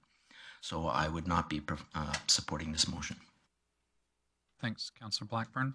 I won't reiterate my position on my preference in terms of the scenarios or the overall reasoning. The only thing that I would add is Councillor Pressey based this motion around the inflation rate. That's a useful consideration. Would note last year's rate, I believe, was below the rate of inflation. So we've already seen the organization deal with 1 year's increase that was below the rate of inflation. So there's technically an erosion of capacity there. And secondly, I firmly believe that Grande Prairie has continued to grow in terms of population. We actually have more residents in Grande Prairie today than we had at this time last year. I believe that that's we don't have the conclusive evidence of that. I believe we see that on the ground in our community, and I believe we will see that reflected in the municipal census coming forward. And so without accounting for that population, I think that's a further erosion of our ability to provide service effectively to the community that we have in terms of physical numbers. And so that's just an additional context that I'd like to raise for council. Councillor Pressey, I see in the queue. Councillor Thiessen's also in the queue. Maybe I'll go to Councillor Thiessen first, and we'll come back to you. I want to make sure I get closed, but I'm okay waiting. Yep, absolutely. We'll make sure that you get a chance to close. Councillor Thiessen. Thank you very much, Mayor Given. I'm on the fence with this one here because I still believe that we don't necessarily have to just cut like all of our operations down to the 1.3% tax increase. I might have a bit more of an appetite for it if there was a way that we could utilize some of our reserves to achieve that number, and if administration may have that appetite and we have the opportunity within our reserves to reduce that as a one-time shot while we build this budget. Without that kind of reassurance, I can't support this motion because I still am a believer in the fact that we need to keep the base budget as it is. I think our administration has done a great job of getting us to that point of 4.2, but if we have an appetite for lower tax increases, I do believe looking into our reserves and some of our reserve lines might help us to get to that inflationary rate. Thanks, Councillor Thiessen. Mr. City Manager. Thank you, Mr. Mayor, and through to Councillor Thiessen. Really appreciate that suggestion, and 1.3 is a very, very tight budget for an organization of this nature. In good conscience, I would be reluctant to recommend that we dip into any kind of additional reserve fund reliance at this point until we've had a chance to do that thorough analysis. We'll get at it as quickly as we possibly can in 2018. But going into it now and then subsequently finding that it was the wrong thing to do would be problematic. Thank you very much for that, Mr. City Manager. And in speaking to that, I can't support the 1.3 at this time. I don't want to raise taxes either. I think I've been part of the old team that reduced and did our best to reduce, and I even went line by line and found savings where there wasn't savings before in the presented budget. But for this time and for this team that we have here, I want to give them the opportunity to try to build us something better for Grande Prairie. The 1.3 doesn't achieve that. We just approved the downtown project, which is already going to increase our operational capacity at the very least by $800,000 a year when we add in Part 4, it's 1.6 million for over the next 30 years. That's operational costs that we have to absorb. Not to mention, if we want to do it right, we're adding a staff member on there. And I do believe in the presentations that we had that if we cut this, then we're moving forward with that, and we may be cutting that position that could help with our communication strategy, especially in the downtown core. So I'm scared where the cuts are going to hit the floor, and I believe in our management team, and I don't want to put them in a position where they have to make the hard cuts. So thank you. Thanks, Councillor Thiessen. Councillor Plott, and then looks like we'll go to Councillor Pressey to close after Councillor Plott. Thanks, Mayor Given. I just want to clarify from the 2017 budgets, if we stuck to a zero, it was already a 0.52% increase. So with Mr. Pressey's motion for 1.3, we'd actually be 1.82% higher than last year's budget. So I know we've been working off a hypothetical 18 and working backwards, but the number of 2017, the real numbers from last year, the budget's at 0% already went up 0.52%. So with Mr. Pressey's motion, we're actually approving a 1.82% increase from last year. And so for what we're spending, okay, maybe not tax implications, but for what we're spending. So again, I want to support that because 1.82 is ahead of inflation.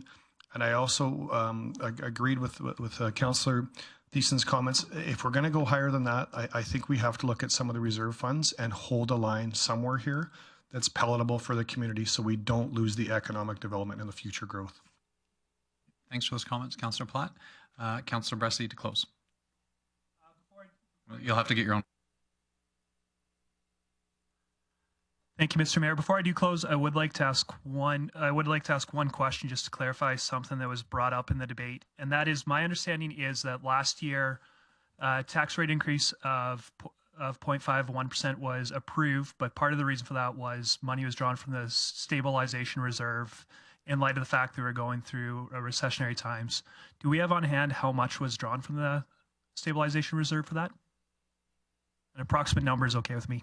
Yeah, thanks very much. I have a feeling our crack finance team has more than an approximate number. Director Walker.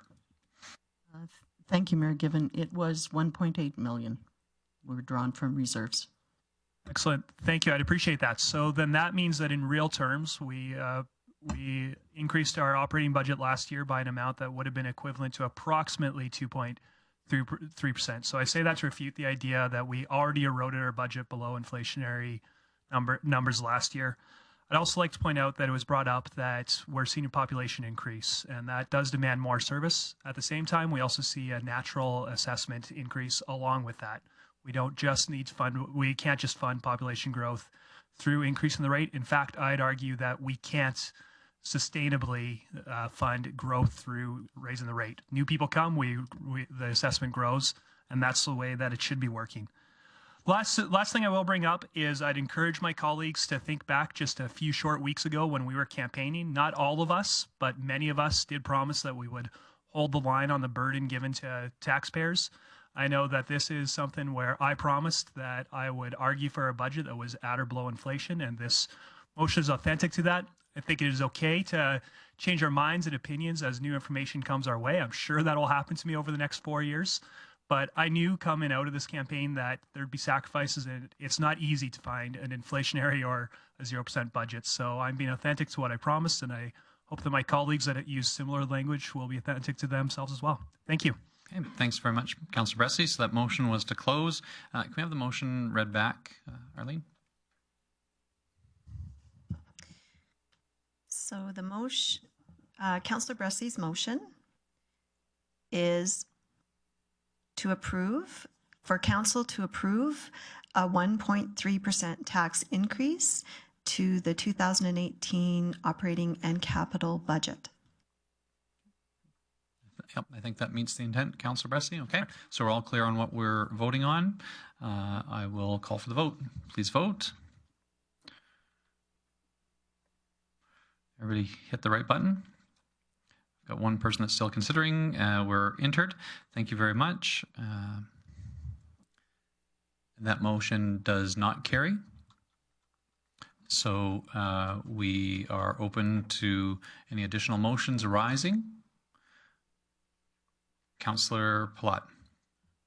Boy, we were really close there. So I would like to make a motion that we would increase it by what the next rate would be if we took $1.5 million out of reserves and held the 1.3% motion that was just presented.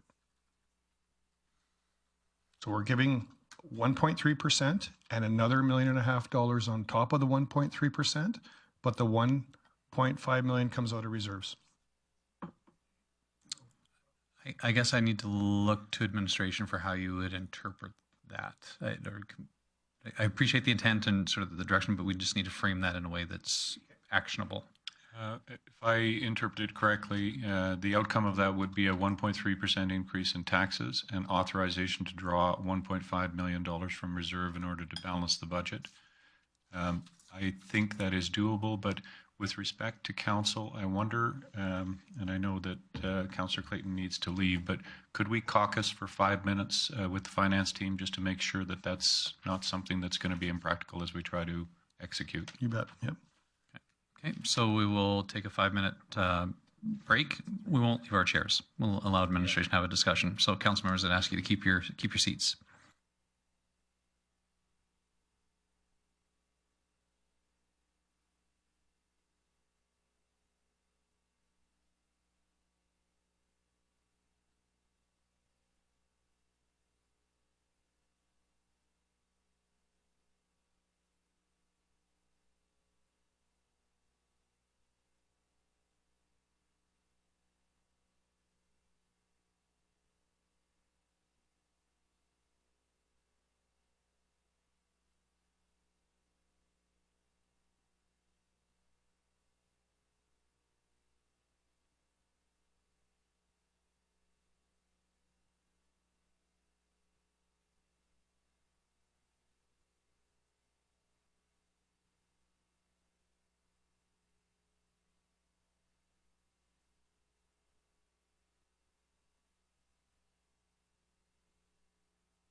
Okay, our admin team has gone back and maybe they can give us a bit of advice on how we would frame the intent of the motion or if there's some specificity that we need to make around that, Mr. City Manager. Thank you, Mr. Chairman, and thank you, Council, for giving us a moment just to deliberate. I just didn't want to make a comment before I'd had a chance to caucus with the financial team. The recommendation or the motion, as I understand it, that could be coming forward is a 1.3% general tax increase and an increase in the transfer from the financial stabilization reserve of $1.5 million to balance the 2018 operating capital budget. That is entirely within a doable parameter for the City of Grande Prairie. My comment earlier that drawing from reserves is risky, I'll have to repeat again that it does have a consequential effect. Our tax base, our tax revenue generating base has not been increased, and we're covering from prior years' appropriations into reserves. Having said that, I have a great confidence that the priority-based budgeting exercise that we're going to go through, the business process improvement exercises that will arise from the lean training and the project management disciplines that are being undertaken through the organization will yield us capacity to get you a better budget, a stronger budget position in 2019. So, Mr. Chairman, management could make that recommendation work. I also heard the recommendations with regard to protective services, economic development, and safety, overall safety. And I believe that within that level of revenue generation, those line items, those program areas within the municipality could be preserved and protected. Thanks, Mr. City Manager. I see Councillor, so Council all clear on the motion. Is Arlene, if you're okay to frame that motion? Okay. Councillor Clayton. Thank you, Mayor Given. I will be supporting the motion, appreciating CA Nicolet's comments in regards to where the stabilization appetite is in the community and that administration can work with this.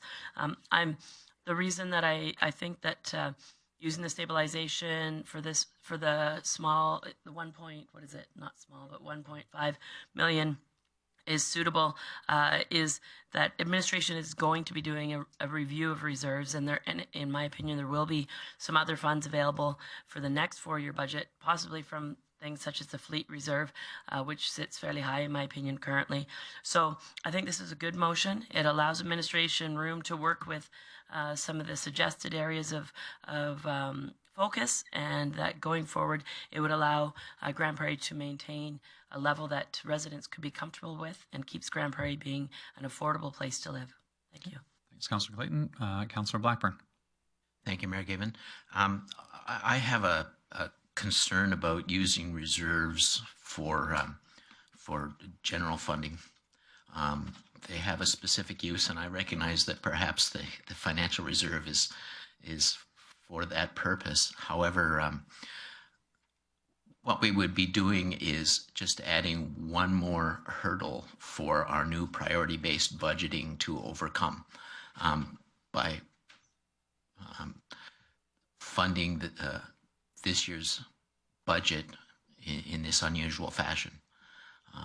I'm still in favor of going with a larger tax increase this year and giving the priority-based budgeting the opportunity to be very, very successful.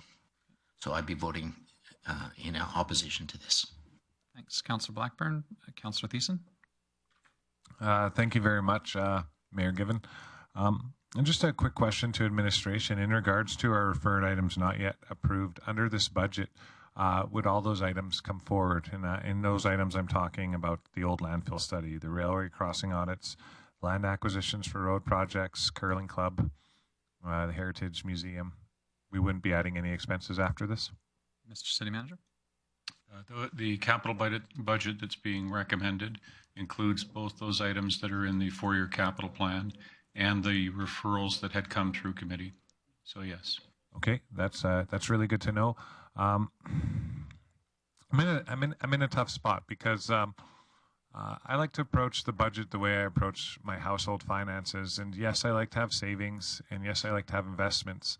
But there comes a time where you need to use your savings. in a sense, to do what you have to do. I want to go to Hawaii. I can't go to Hawaii if my pipes freeze and flood my basement. If that's a $2,000 expense I got to undertake, then I've got to undertake that. And I got to say no to Hawaii for right now. My Hawaii was the Downtown Association, not the Downtown Association, the Downtown Project, and that's going through. So in this regards, I do think that I'm comfortable if council decides to move forward in this manner, only because of what our administration said. I don't know if I can vote for this because I still want to be able to give them that 4 points 2 cushion, and I do believe that it isn't an irresponsible ask to look at some of our reserves and find a way to fund up to that top so that we, as I said earlier, can give our team the legs to run, and we can build revenue into our, or new revenue generation into our budget plan for the next 4 years. We can have our priority-based budgeting, and we'll have all the people in place. There's also a very good chance that in this 4-year budget, after we evaluate through the priority-based budgeting system, that we may need to add new staff to that. We may be limiting ourselves currently right now, but I guess that's going to come in a year. I don't know how I'm going to vote when Bill says it's time to vote, but it could be a yes, it could be a no, and if it keeps going, I'll offer my suggestions later. Thank you. Thanks, Councillor Thiessen. Councillor Pressey. Thank you, Mayor Given. I will be voting against this motion, and the reason is I'm concerned about the reserve spending. I want to remind council that we also approved $350,000 earlier out of our winter stabilization reserve. If I am doing my math correctly, that means that approximately 1.7% of our operational spending this year would be coming from our reserve funds, and that is not sustainable long term. I'm worried that we're setting false expectations with our spending and setting people up for unexpected increase in future years. I'm just not comfortable having 1.7% of our operational spending come from reserves, so I'll be voting against it. Okay. I see Councillor Palat to close. Yep. Councillor Palat. Given. Although I can appreciate your comments, Mr. Pressey, I'm with Mr. Thiessen on this one, where I've been a part of a lot of boards and a lot of not-for-profits that build reserves and reserves and reserves, and everybody's always scared to spend them. Up till this point, we haven't seen a lot of documentation of why there's $40-ish million sitting in reserves, if that's the right number or not. We're going to go through priority-based budgeting. We'll flush out that detail. I'm more than confident that if we took $1.5 million out of one of the reserves, maybe it's fleet or any one of them, we can make it work. I really want to bring back the attention of, if our administration's comfortable with this number, I think it's counterintuitive to us to keep spending beyond what our administration could make work. If administration feels comfortable that they can make this number work, I'm going to go back and say again, it's going to erode our economic development. Every dollar we spend, or every percent point we go higher than this number, is going to erode our economic development and further hurt our future revenue streams. So I'm obviously in support of it. And Chris, I'm really, really hoping you push the yes button on this one, because you look really good in green, and it's a good color on you. I don't know if that helped. Nice try, butter them up. Okay, so that was to close on Councillor Plot's motion to reflect 1.3% property tax rate increase and an additional $1.5 million in funding from reserves. And I think that leaves a fair bit of latitude for administration to decide which reserves, but that's the intent of the motion. So we're all clear on that intent. So we'll call for the vote on that motion. I'm looking for one more to enter the vote, please. Thank you.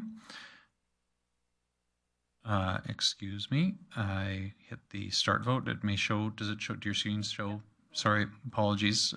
Please vote again on Councillor Plot's motion. We're waiting for one more.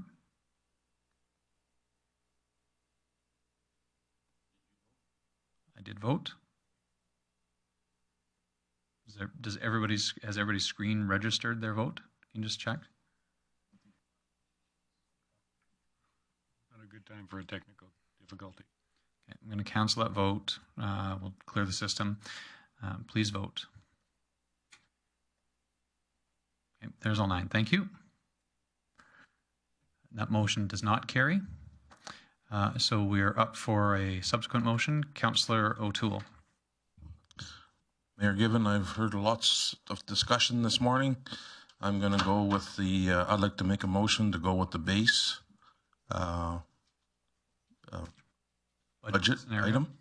And with that in council, or I would ask that administration would try and dig deeper to find more savings if it's possible. We don't necessarily set the budget tax rate until the spring, and we've got a few more months, and go with that. Okay, thanks very much, Councillor O'Toole. Open for discussion, debate. Councillor Palat. I guess obviously I'll be speaking against this motion. I feel like we were really, really close at 1.3 without the reserves. So I think to go to 4.2 is a fairly large jump now. So I'm hoping this motion will be defeated and we go back to a number that's palatable with our group that's closer to inflation and talking about reserves a little bit more diligently. Thanks very much, Councillor Palat. Councillor O'Toole, I see you came in the queue. I'll let you come back in to close. Try to do that. Open for discussion, debate. I will say that I support the motion. Again, this is a 4-year term. It's not just administration that's running a marathon. Council is running a marathon. We are judged on what we do through the course of the term. I think if you look at the past results of the last couple of councils, at least, that council has improved upon its predicted property tax increases each year. And we have the ability to do that as well. The average annual property tax increase last term was 2.2% across the 4-year term. I hope that we can do better than that across this 4-year term. It absolutely has to start somewhere. I appreciate that. But we don't necessarily have to do that all at once, would be my view. And I think that this is a good work by administration to get us to this base budget. And I support council doing that really holistic review at a fundamental level of the city's operations going forward. Anybody else in the queue to speak on Councillor O'Toole's motion? Because if not, I'll go to Councillor O'Toole to close. Councillor O'Toole. Thank you very much. Just speaking, I know that in the next 6 months, there will be some opportunities that administration will be able to come up with different scenarios. And then they could even possibly use some reserves. So even if we did decide, and this is a scenario, that we decided to take a 1.5 million out of the reserves, and that could be out of several different reserves, we could get that down to about less than 3%. So I'd really like your support in this motion, and we'll keep the departments where they need to be at this present time, and we'll do efficiency. So thank you. Okay, thanks, Councillor O'Toole. That was to close. So we will call for the vote. I'll just note that Councillor Clayton had to leave for another commitment out of town, and so we are down to 8 council members. Remind council that a tie vote is a loss. It's not like tie goes to the runner. I always try to apply that baseball theme to it, but it doesn't really work here. A tie is actually a loss, so tie means out. And so we will vote on Councillor O'Toole's motion to approve the base budget scenario as presented by administration. Just clear on that one. I'll see if I can get the voting machine right here this time. Please vote. Okay, I have all 8 that we have here. That motion does not carry. So there's an example of the tie does not go to the runner. Okay. And so we are open for subsequent motions because we do need to have a budget direction to administration. Councillor Plott.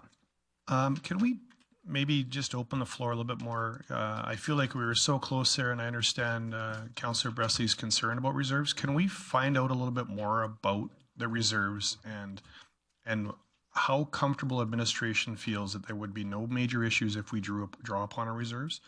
I guess we were really close there before, and I'm all for going in and using the rainy day check if it's the right time. I feel that this is the right time for the rainy day check. I think this is the time to use our reserves because we can hold a line at a palatable number for our community and our citizens. And I'm telling you, I'm not looking forward to going above a certain number and trying to talk to the business community because I really feel a lot of more and more of them are just going to say, this is another reason why I'm moving to the county.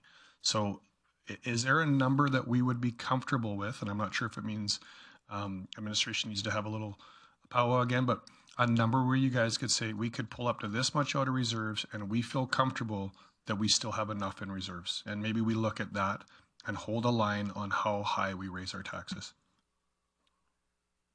City Manager? Through the chair, to Councillor Palat, I'd love to be able to help you with that. In responsible administration, I have to suggest that in order to pick a number, the methodology of management is to go through a very thorough exercise of doing the math, considering the validity of the policy positions that are embedded within each of those reserves, and determining a proper amount that could be withdrawn.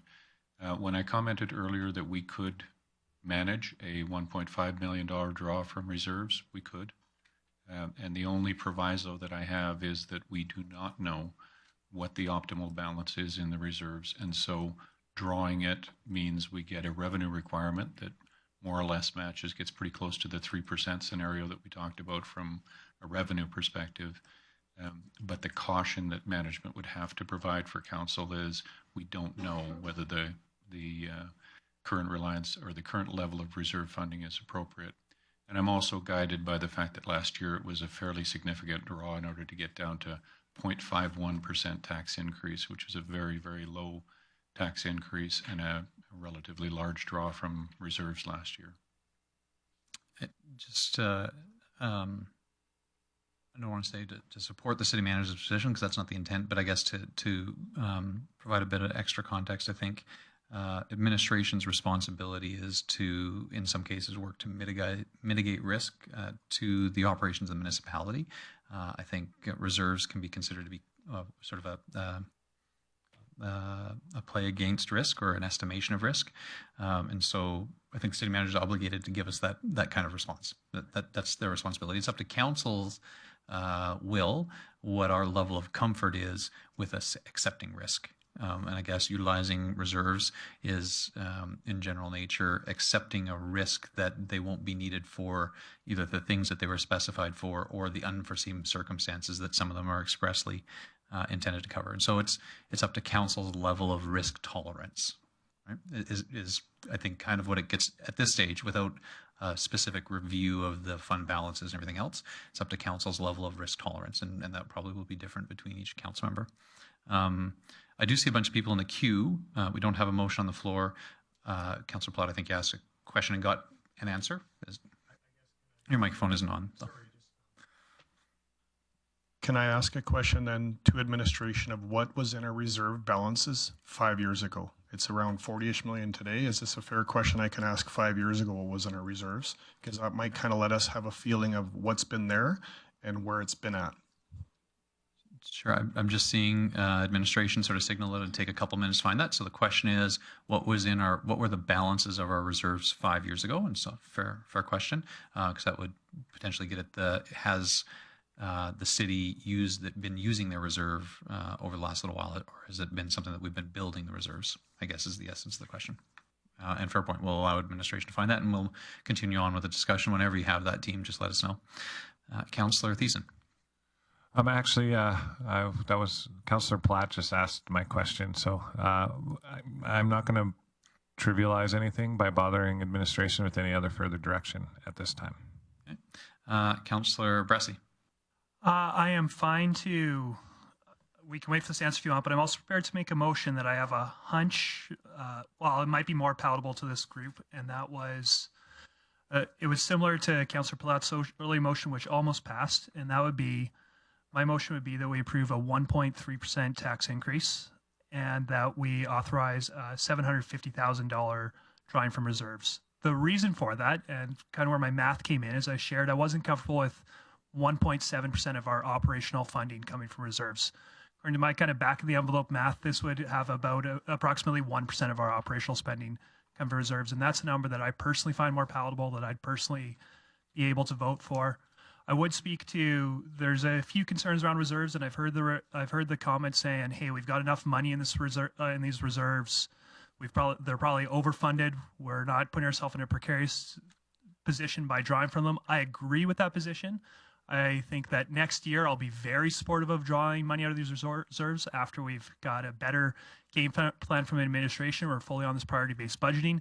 More my danger isn't the fact of drawing down these reserves, it's the funding operational spending with them, where I'm afraid that we're setting up too large of a service expectation without the commensurate tax increase to fund that. So $750,000 though, the 1% of our operating budget being funded through reserves, that's something that I do have an appetite for.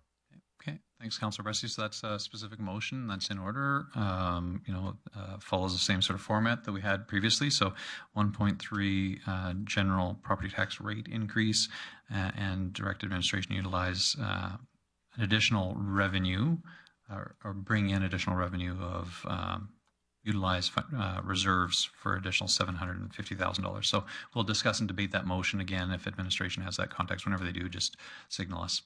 Councillor Blackburn. Thank you, Mayor Gibbon. I'm adamantly opposed to the idea of funding our budget through a dependence on reserves. So I would be voting against this. And I would also like to comment at this time that I think taking what appear to be stabs at the dark, in the dark at the right number is counterproductive. It's taking us time, and everybody has a different opinion about what the right number should be.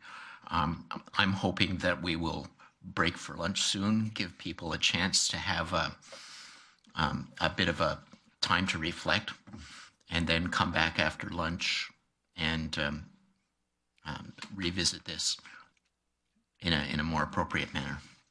Thanks. Thanks, Councillor Blackburn. Councillor Thiessen. Thank you very much, Mayor. Given echo Councillor Blackburn's, I was going to say, hey, we're throwing darts at a dartboard with a blindfold on right now and hoping that we're going to hit the bullseye.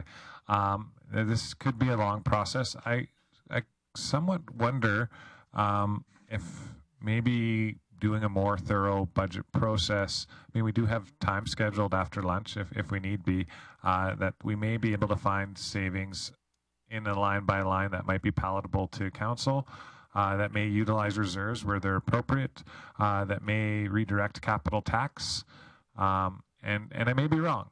But as far as utilizing reserves, if you see how I dress and how I do my facial hair and hair, I am not averse to risk. I do believe that sometimes we need to take a little bit of a risk. And in saying all of that, I don't believe I can support Councillor Pressey's motion moving forward. Thank you. Thanks for those comments, Councillor Thiessen. I see our Corporate Services Director has some information for us. If you'll just turn your microphone on directly, Director Walker. Thank you. Thank you, Mayor Given. In 2012, our reserve balances were $58 million. 58 million, and they currently stand at 42. 42. Okay. So over the course of the past term, there had been a reduction of $16 million. Is that correct? Okay. So there's the answer to Councillor Plott's previous question, whether reserves had been growing or had been utilized in the operations and capital of the city. I see Councillor Friesen. Thank you, Mayor Given. Like Jackie, I had like Councillor Clayton, I had a fairly low number in mind in terms of what I would like to see as a tax increase. I don't mind cautious using of reserves, and what I heard from administration is that even the 1.5 would have been manageable for them.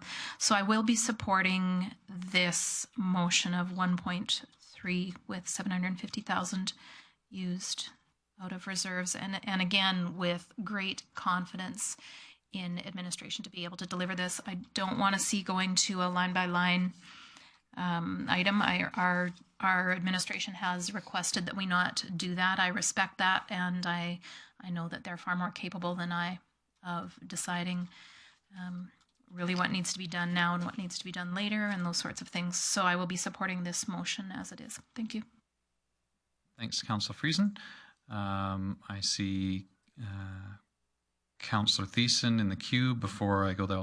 Nobody else behind, so I'll just inject myself now rather than towards the end to say that I won't be able to support the motion. This is actually less than a previous motion that was on the floor at $1.5 million of reserve utilization.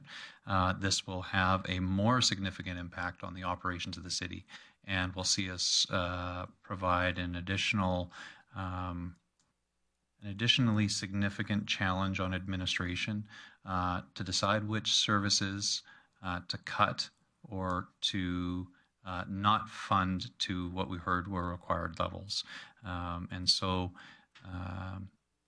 as administration presented the budget scenarios, I think they made clear, although it's a while ago now, that there were a number of situations where they said we could get to the 3 by deferring some things, by using less outside support. And that's okay for right now because we know that it's not that busy in this department or that department.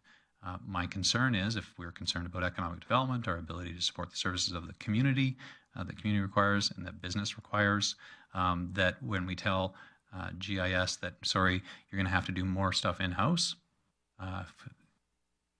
that as an example, that's a situation where when we start to get the knocks on the door in early 2019, it's probably where it starts to show up, or through the course of 2018, when we get the knocks at the door saying, why is the city's service so bad? I'm not comfortable doing that. I think we can maintain the level of service. I think we can deliver low property tax rate increases, but we have to do that in a thoughtful process. This may be the process that we're stuck with for today, and that's why what I'm arguing for is patience from council and a willingness to say, we can get this done over the course of the 4-year term, and we can deliver what we said we'd deliver, and we don't have to put the undue pressure on ourselves to do it all in one shot. So I won't be able to support the motion. Councillor Thiessen. Thank you very much again, Mayor Given. Actually, I'm going to direct a question and then I'll have comments. This is a question to our Corporate Services Director, Ms. Walker. In regards to those 2012 levels, you wouldn't happen to know what our fleet reserves were sitting at back in 2012, would you? 2 seconds. Director Walker gives us a 2 signal, and I'm not sure whether that was seconds or minutes. It looks like it was seconds. Director Walker. They were at 12.2 million. Okay. For fleet. Thank you.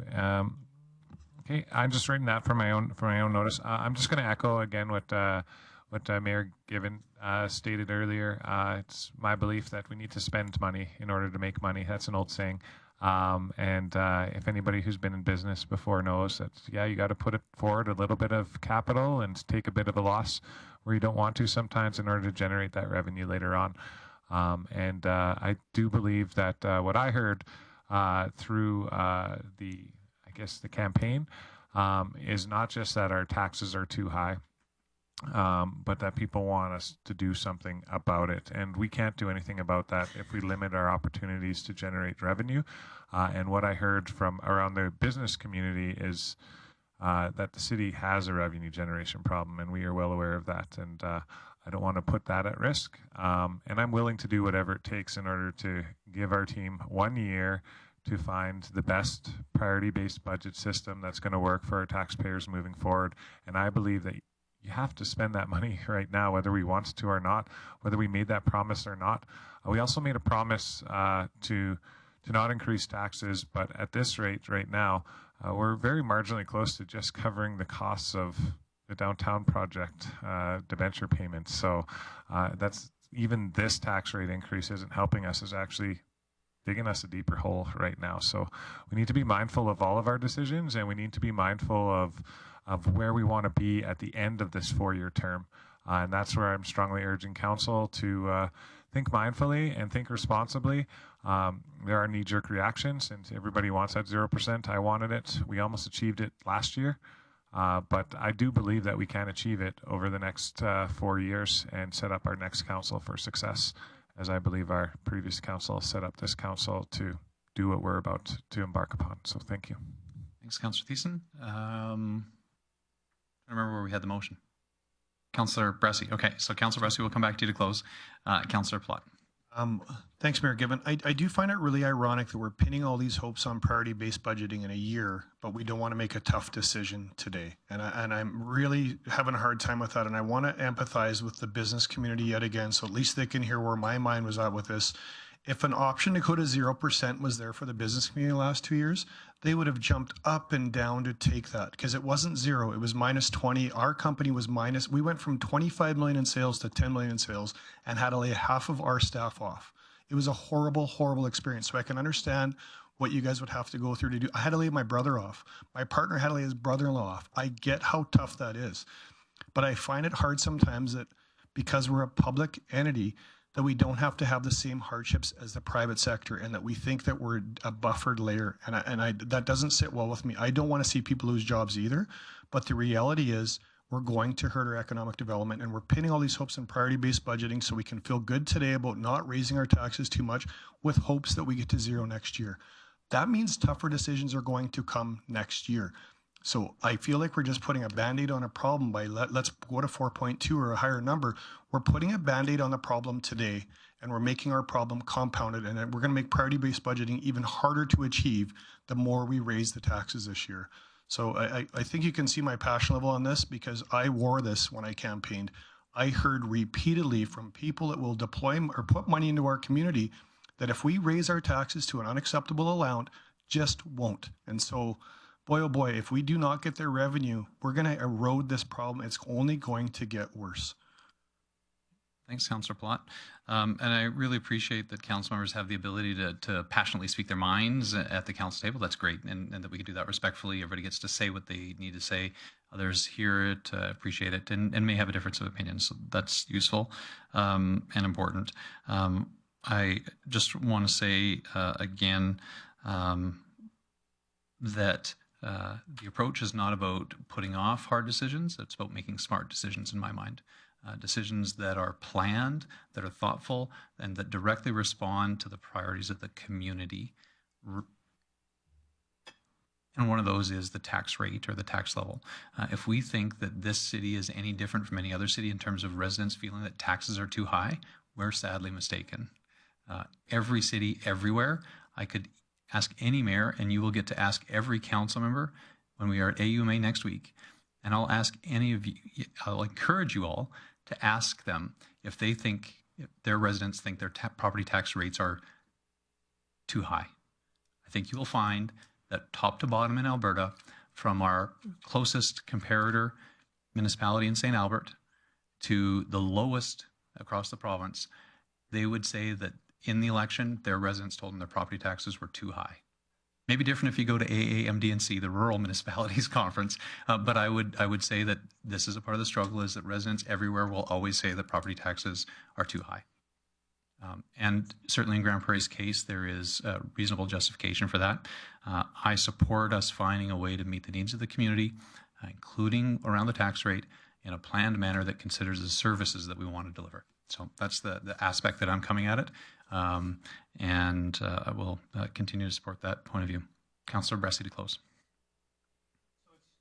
You have to turn on your own microphone if you're not in the queue. Yeah. So it strikes me that we've got two issues before us, and that is both what kind of tax rate increase are we comfortable with, and what kind of reserve drawing are we on? I just want to throw out there that over lunch, I have a very open mind on the reserve question, and I am open to being persuaded that now is the right time to draw a higher number from there. So I just want to throw that out there. I am pretty adamant on the tax rate increase, though, that I've got an appetite for voting for. And I think we saw an example at our first council meeting. We had this gallery filled with representatives from the shores, and whole issues about what's fair tax rate for them specifically aside, it was really clear that we had people that were motivated to come to City Hall, not just because their tax rates were too high, which I appreciate as a struggle across the municipality, but because they've seen it go up year after year after year, and they're feeling an increasing burden every year. And I've heard this crystal clear. It was when I knocked on doors, it was the one thing that was almost guaranteed to be brought up in every single conversation from a broad spectrum of the community, right from business owners down to even renters in relatively cheap rental homes were bringing this up with me. So this is a big issue I identified. So I'll be standing strongly for the 1.3% is much of a rate increase that I am comfortable with. Open to being persuaded on reserves. Okay, thanks very much, Councillor Pressey, for that motion to close, or that, sorry, not motion, that closing comment. That context, though, there are two distinct parts of this motion. I'll just ask to have it split. We'll vote on it independently. Any council member can request that. So I'm going to request that we split the motion to vote on the two operative parts independently. So there's the 1.3% rate increase and the 750,000 in reserve utilization.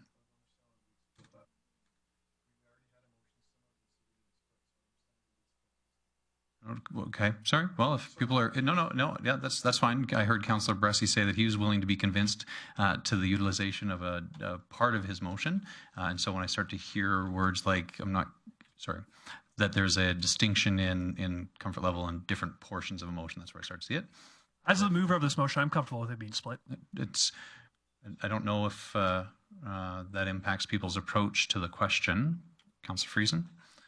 Thank you, Mayor Given. I'd have a really difficult time. It seems to me that the motion split, I'd have a really hard time voting on them independently because you can't, they are not independent variables, I guess is my concern. Okay. They're dependent variables. They should not be split. That's my opinion. Thank you. Okay. No, thanks. That's useful perspective. Councillor Blackburn. Thank you, Mayor Given. I agree with Councillor Friesen on that point. Okay. No, that's good. I appreciate the opportunity to discuss that and open to that direction from council. So we will vote on the motion together as a package. The motion is to see a 1.3% general rate increase, utilizing a reduced number from reserves of 750,000, reduced in comparison to that previous motion. Everybody's clear on the motion? Looking like everybody is, I will call for the vote. Please vote. We've got 8. That's what we've got around the table. Let's see. That motion does not carry. So we're not at an impasse, but we are at lunch. And again, I'll just say to council, as I said yesterday, I think we need to be kind to ourselves. This is a first time for all of us as a group going through this process together. It is an important process, and so we're giving it thoughtful consideration.